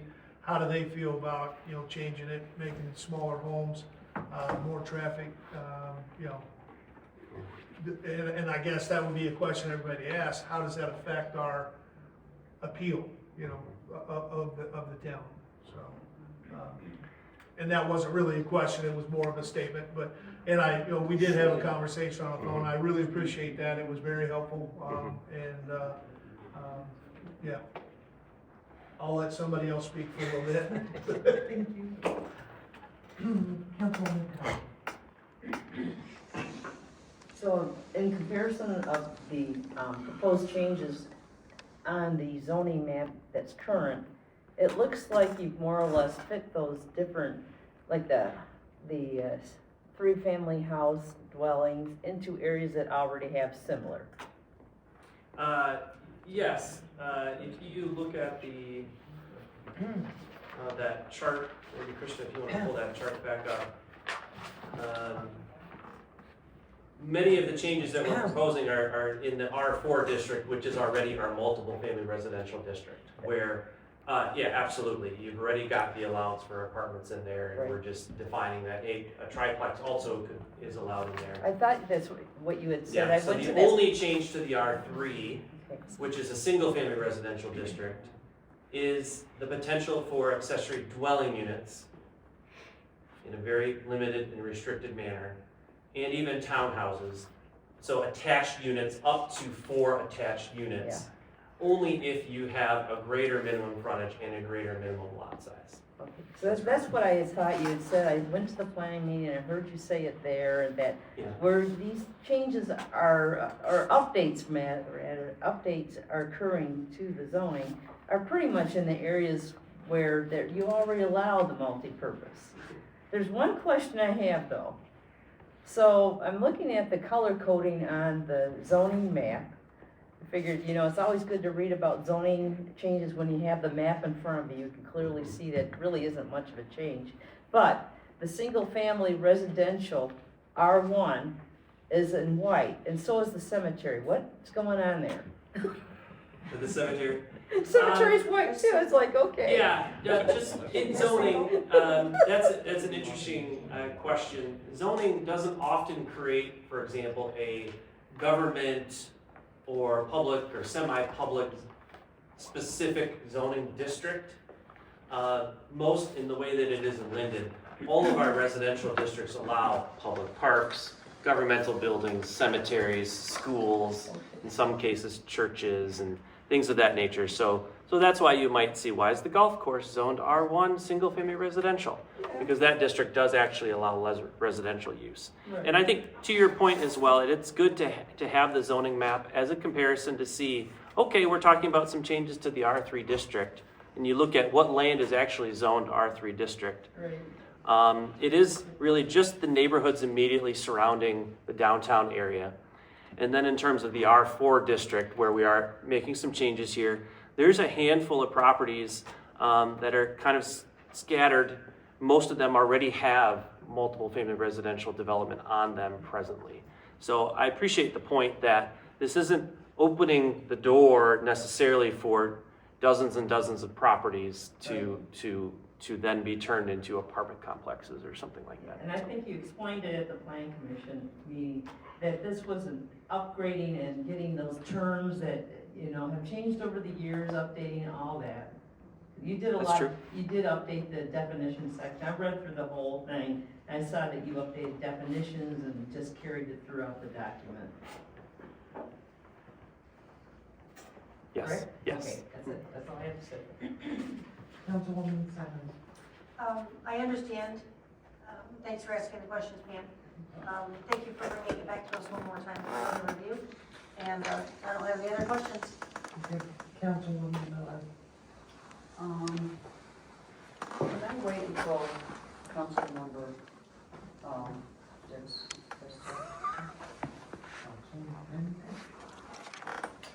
Well, as Adam said, and I was really noticed, this went to the planning commission, has been there for about a year.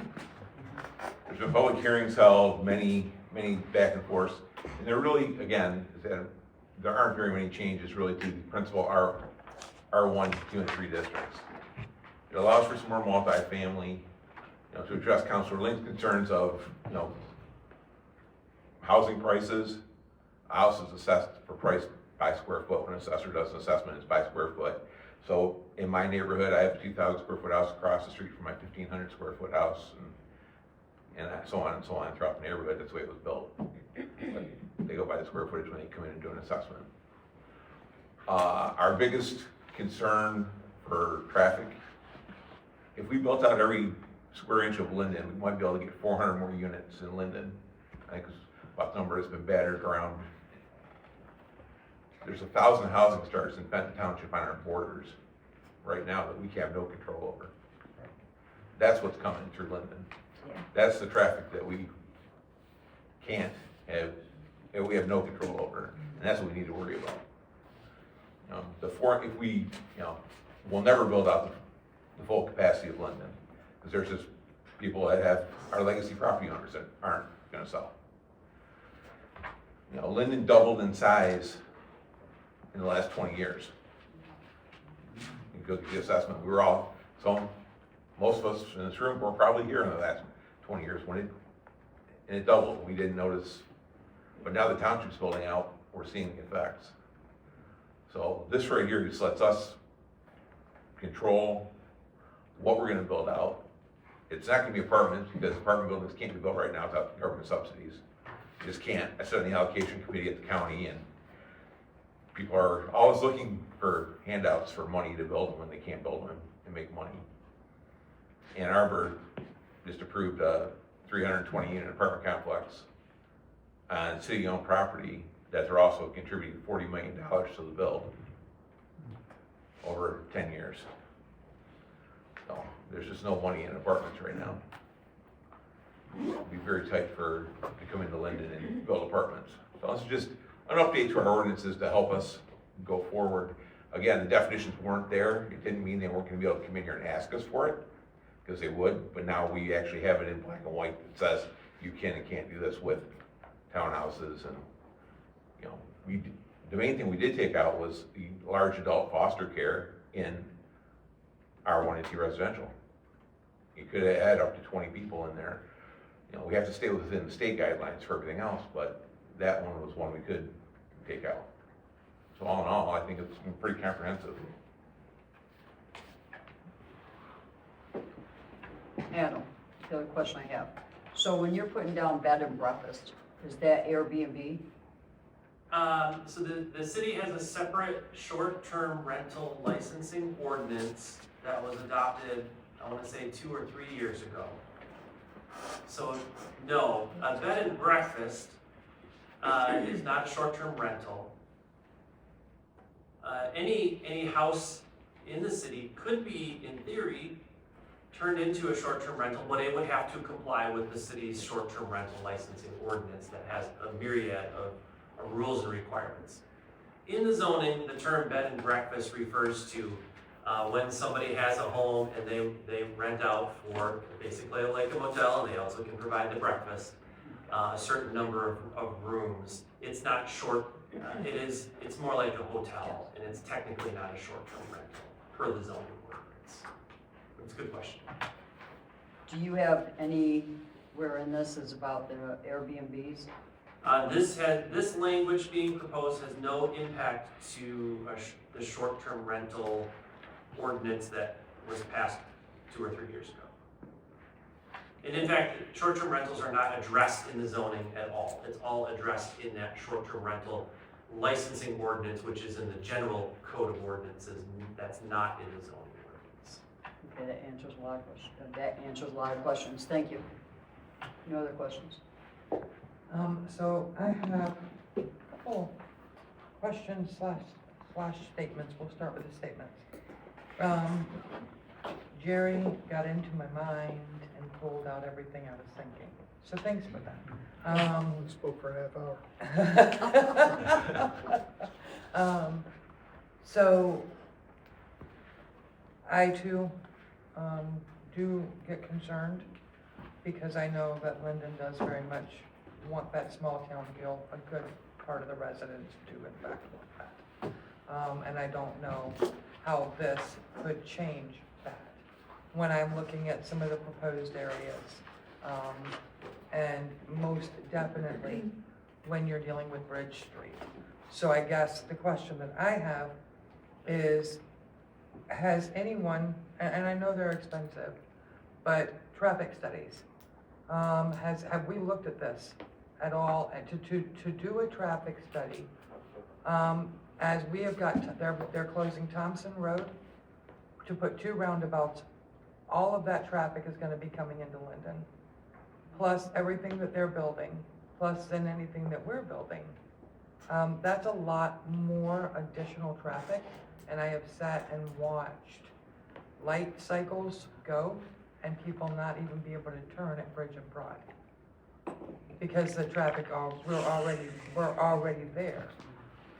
So I guess that is a concern, because if you're talking 400 units, then that could be up to 800 more cars that just reside in Linden, not Benton Township. Would you like me to answer that question? Yes. No, we have not done a traffic study as part of the master plan. We have not done a traffic study as part of this zoning ordinance language exercise. And it's not typical that we would necessarily. The master plan does look at, to speak to traffic issues and concerns and circulation in general. The city could always, petition for a traffic or commission a traffic study working with your, transportation partners and whatnot. Typically that's not common though. You would require the traffic study typically when a development is proposed. And if there's a concern, recently the planning commission, they did a preliminary approval of a development and they indicated to the applicant, when you come back for final, we need to see a traffic impact study. And so the applicant pays for the cost for that traffic study. And that evaluates, do we need a new traffic signal? How many entrances are proposed? Things of that nature. So typically it comes when a development is proposed. And the 400 units, maybe that's a possibility at full build out, but we take it one development at a time.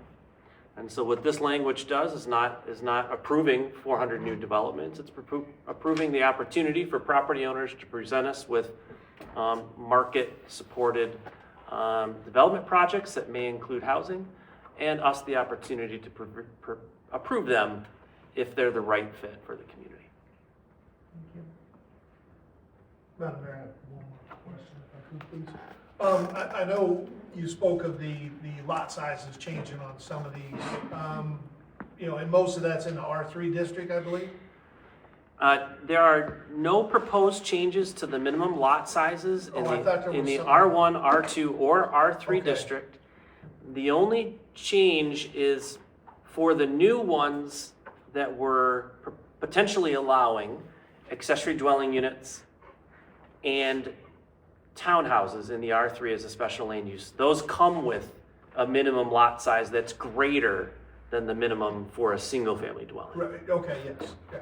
So that would, in order to qualify for that, they're gonna have to have this, enough square footage in the property. Have you looked to see a percentage wise, like, okay, because most of that R3 district is your smaller properties, in downtown. Was there ever a look, there's only 33% of the properties that would even be eligible because the space, was that ever, that might limit by a good bit how many people can put one of those dwelling units on there? I don't know that we went through and actually looked for the R3 zone properties which ones are greater than, say, 12,000 square feet, which would be the minimum proposed in the language to have a 2-unit. Right, right. Which is about, I think that's 66%, about 66% greater than what it would be for a single family. So we did not do that evaluation. Okay. But you can look at the zoning map and you could see that that gold color for R3. It's pretty quick to see which properties are actually a little bit bigger, Yeah. double the size as the typical one. There are some, certainly. Yeah, okay. But it's not a significant number, I would Right. Madam Mayor? Thank you. Oh. Go ahead. I just wanted to point out that in R3, and I know everybody's kind of looking at this map, or if they're not looking at the map, they should. It's, there's many areas in R3 you can't build on because it's wetlands. And so I think that, maybe, like, especially off Ripley, or, Ripley Road towards Ralston, there's a lot of wetlands up there, and you can't build on that anyway. So I don't know if we're, like, going overboard with this, but there's a lot of areas that aren't, and then again, on Ralston Road, that, like Brad pointed out, these are legacy homeowners, and they're not gonna sell that property. So. Yeah, I will say again, the R3 district is concentrated, the neighborhoods immediately surrounding downtown. So there's no Ralston Road properties that are zoned R3. R2, sorry. R2, so yeah, we're not. Well, that's why I proposing- said, I'm sorry, I said the wrong number, but I said the Yeah. right street, Ralston and Ripley. Yeah, so we're not proposing changes to the R1 Right. or R2, Right. except what Councilmember Dick mentioned about the adult foster care. Right. Large group homes. Good point. Do any residents have any questions about this housing focused zoning ordinance? No? Okay. All right. Seeing Madam none. Mayor, can I ask a question? It would be to Adam, and I'm not really sure how this will, how we do this, but do we keep in the, idea of our fire, our police, and what we need if we did all this? How do we incorporate their safety in the fire department, as we have it right now? Do we take that concern into when you're proposing? Yeah, as part of the development review process, we do share with any site plan that's proposed with the fire, police, DPW, engineering, planning, and seek and solicit comments from them. That's correct. Thank you. Any further council questions? I'm gonna go back again, since I missed y'all last time, sorry. Any further resident questions? And we're not voting on this, correct, right?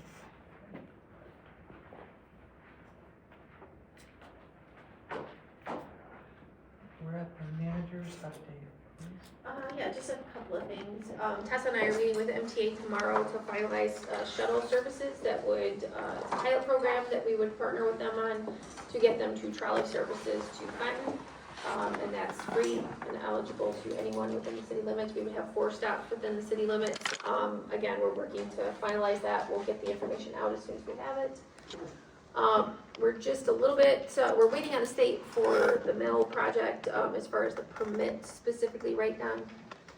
And Yes, it is moving forward. it's moving forward, but we're just waiting on a couple of those things. I think in my update last week, I told you that they did find, which we anticipated some surprises along the way. They found a septic field or a septic tank that needs to be abandoned and taken care of, stuff like that. Our Safe Routes to School project started today, moving along.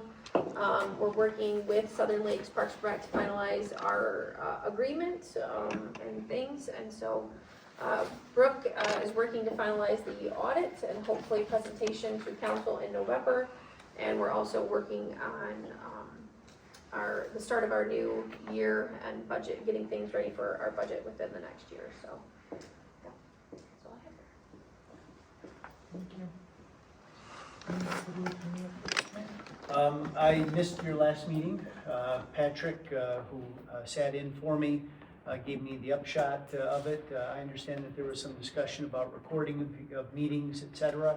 I'm up to speed on that, and we'll be first reporting to Ellen and talking about when and how best to bring that all back to you so we can have that conversation and move forward.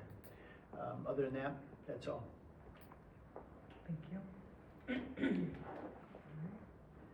Thank you, all the departments, for your department reports. And we're going to move to council comments and reports. We're going to start tonight with Councilman Mayor Pro Tem Dick. Thank you, Madam Mayor. As everybody, actually, in my Halloween garb, we did have a great Halloween event. Zombie Scarecrows and Monsters, tramping on Linden. We had probably 2,000 people in the Wood Park on Friday, October 17th. It was amazing to see all the kids and everyone else come out for that event. It was the biggest crowd we've ever had in one night. So it was very fun. It was a lot of fun. In regards to tonight's business, the lighting amendment, so everybody knows, like I said, it doesn't affect anybody currently. It's all new construction, as long as their site plan is valid. It just affects new construction. And for the zoning ordinance changes too, we don't have anybody knocking on our door saying we want to build. So this is all just forward thinking. And that's all. Thank you. Councilwoman Simmons. Yes, just a couple things. Regarding the parking downtown, I think it might be a good idea to put a sign there that just says patrons only or customers only, this side of street, parking, and an arrow for parking behind the building next door. Just a suggestion. And then I also wanted to confirm Ellen's report that Southern Lakes Parks and Rec is working on their agreement with LOSI, and it's going very well. We are closer to having a director. We've made an offer and hoping to have a new director of Southern Lakes Parks and Rec on board by the first of the year. And that's all I have. Thank you. Councilwoman Miller. Well, I'd like to first thank Monica and the veterans for bringing out the signs. It's exciting to see. If you haven't seen them, everyone has little signs that they want, and they put them in the front yards, and it's thanking our veterans, which is close to my heart. The dinner, I hope all of our veterans will come out and have a great dinner at the Masonic. And then we're down to the parking. I did bring this to Ellen. I'm sure she's heard about it many, many times. I hope that, we can get this fixed, especially for the small businesses that, they don't have people. I know in Blair and a couple other places, they have the elderly come in a lot. And we really, the coffee shops, those are just one, maybe an hour or hour and a half to come in and get some patrons. So if we can really fix that. And then the trolley. Ellen, thank you. If this can make, I'm not 100%, I'm just saying. It won't be a trolley that's in town just yet, so they're running just a shuttle bus. A shuttle. As a pilot to It's a see what our start. ridership is, and then eventually we could potentially have our own trolley. Yep. That would. Yeah, that's amazing, because I really think that it will help. I think that's it. Thank you for all your help on that too. Thank you. Councilwoman Hill. I have a few things that I wanted to bring forward. First though, I wanted to thank the LOSI staff and the DPW for helping on the Radon Awareness and Environmental Health Fair. It was very successful. We had a surge of people right at 1 o'clock. Of course, we weren't completely set up, so they waited patiently, but they were awesome. They came in and had coffee and cookies, but it was a very successful day, and a lot of people learned about radon.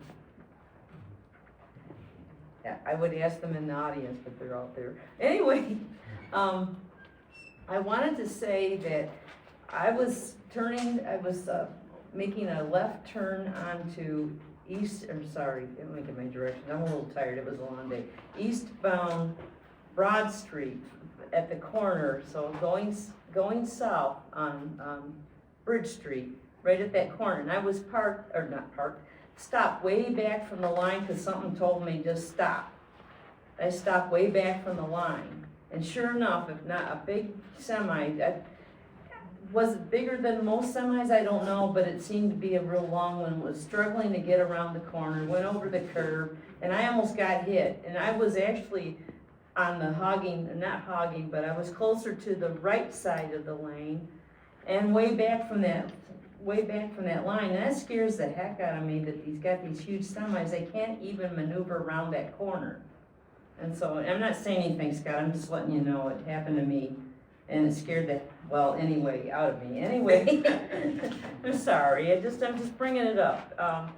And then I agree with the parking because I think our patrons, I don't know, will the mill planning or mill rebuilding and fixing go on schedule? Who knows, but I think our businesses need a little bit of help to make sure people can get to them. It really concerns me, Serendipity and Flair and everybody else.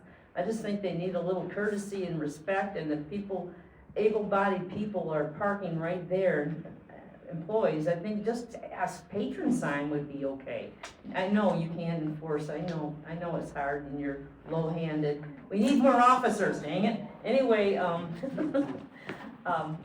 the other thing is, I briefly attended the firemen, the fundraiser for the firemen at the United Methodist Church.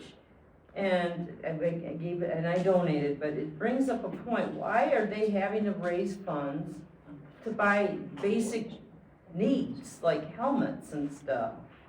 A lot of those guys I heard mention that their helmets were 2001 or before, and I think they have to be every 10 years replaced. Correct me if I'm wrong. Am I wrong?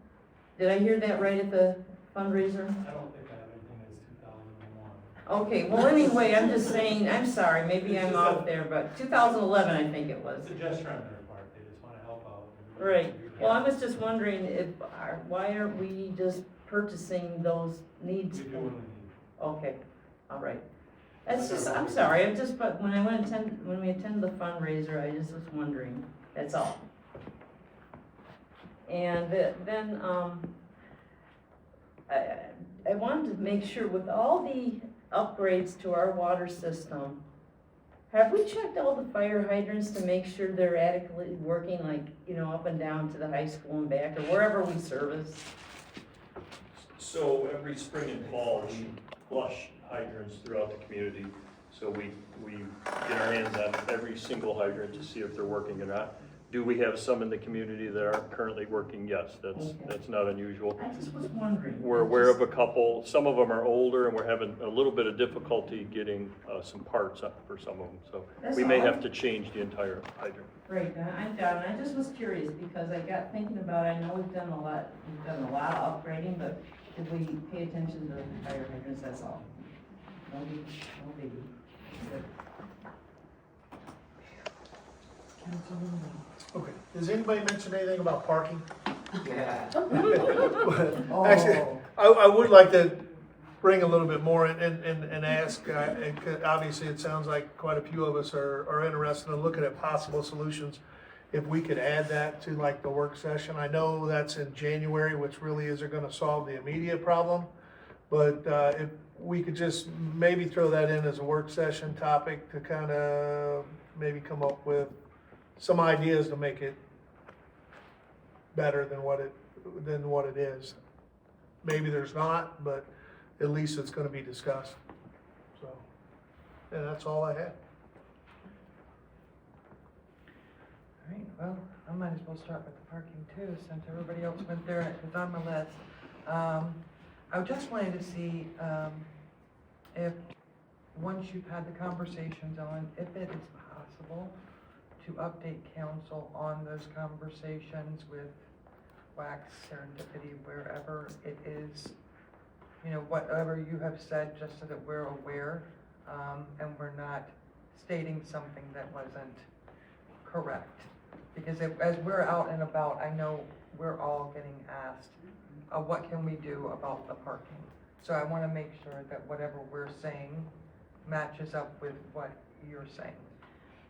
Sure, On that- I'll on put that it in, issue. yeah, I can put it in Thank my update as I do most things, the communication. Tessa's approach has been education through the Grow Linden and our business list, so we'll continue to do that, but, and when we're talking about parking, we're talking about a temporary solution during the construction, Correct. Okay. So clarifying. I would say no, that it would be more, because even though once the construction is done, yes, that opens up more parking spots for the employees to park there. But what that does then is, once the library and the museum and everything gets going there, that reduces the number of parking spots for people going to the library. So I don't know if it's a short, I mean, yeah, it can address the short term, but I think once the library opens back up and whatever else ends up in that building, now we're taking that public spot and filling it with all those employees. So my discussion was just kind of like to talk about parking in general, not just the temporary while the construction's going on, but also maybe look at ideas of how we can improve it moving forward also. Because I had heard complaints about the parking before the construction had started, that all the spots in the library were getting taken up with Dr. Wax's, and I don't want to call out Dr. Wax's employees, but all the employees in those buildings were not using the parking lots directly behind the building. They were saving those for their customers and then filling up their library. So just kind of a general discussion is what I was looking for. I don't know what everybody else was talking about. I'm gonna finish now. So I also wanted to discuss a resident did come and report to me a few weeks ago a very similar experience on the exact same corner as what you have had. So I don't know if there's anything that can be done there, but if that could be explored, because you can see them driving up on the curb over by Dr. Wax's building, and they have lifted up some of the metal off the lamp post over there by hitting it. So it's just, it is a little bit a concern, just to see what can be done. Also, the stoplight, since we're talking about Bridge and Broad, I wanted to see if there is a way to get a turn signal. I am seeing an awful lot of people, as I have been there, and it doesn't really matter the time of day, running it, or having to sit through multiple cycles, or cutting through now over by, behind, Thimbleberry, and going around, because they can't wait for 4 light cycles to be able to turn. So I don't know if that's something we can explore, is turn signals there. And also, a resident brought to me, is there a way that we can get the striping on the road at Bridge and Broad repainted, because it's kind of faded, and so people are creating at this point their own lanes over there. So that was also equally brought to me. And I want to say thank you to the American Legion for all that you're doing supporting the vets with the signs and the dinners, if you could please pass that on. From the wife of a retiree, it is very appreciated. And so thank you guys for all that you do, and especially in November, but all the time. Thank you guys. And that concludes my council comments. And we have no closed session. And so is there a motion to adjourn? I make a motion that we adjourn this meeting. Support. Motion, this meeting is adjourned at 8:44 p.m.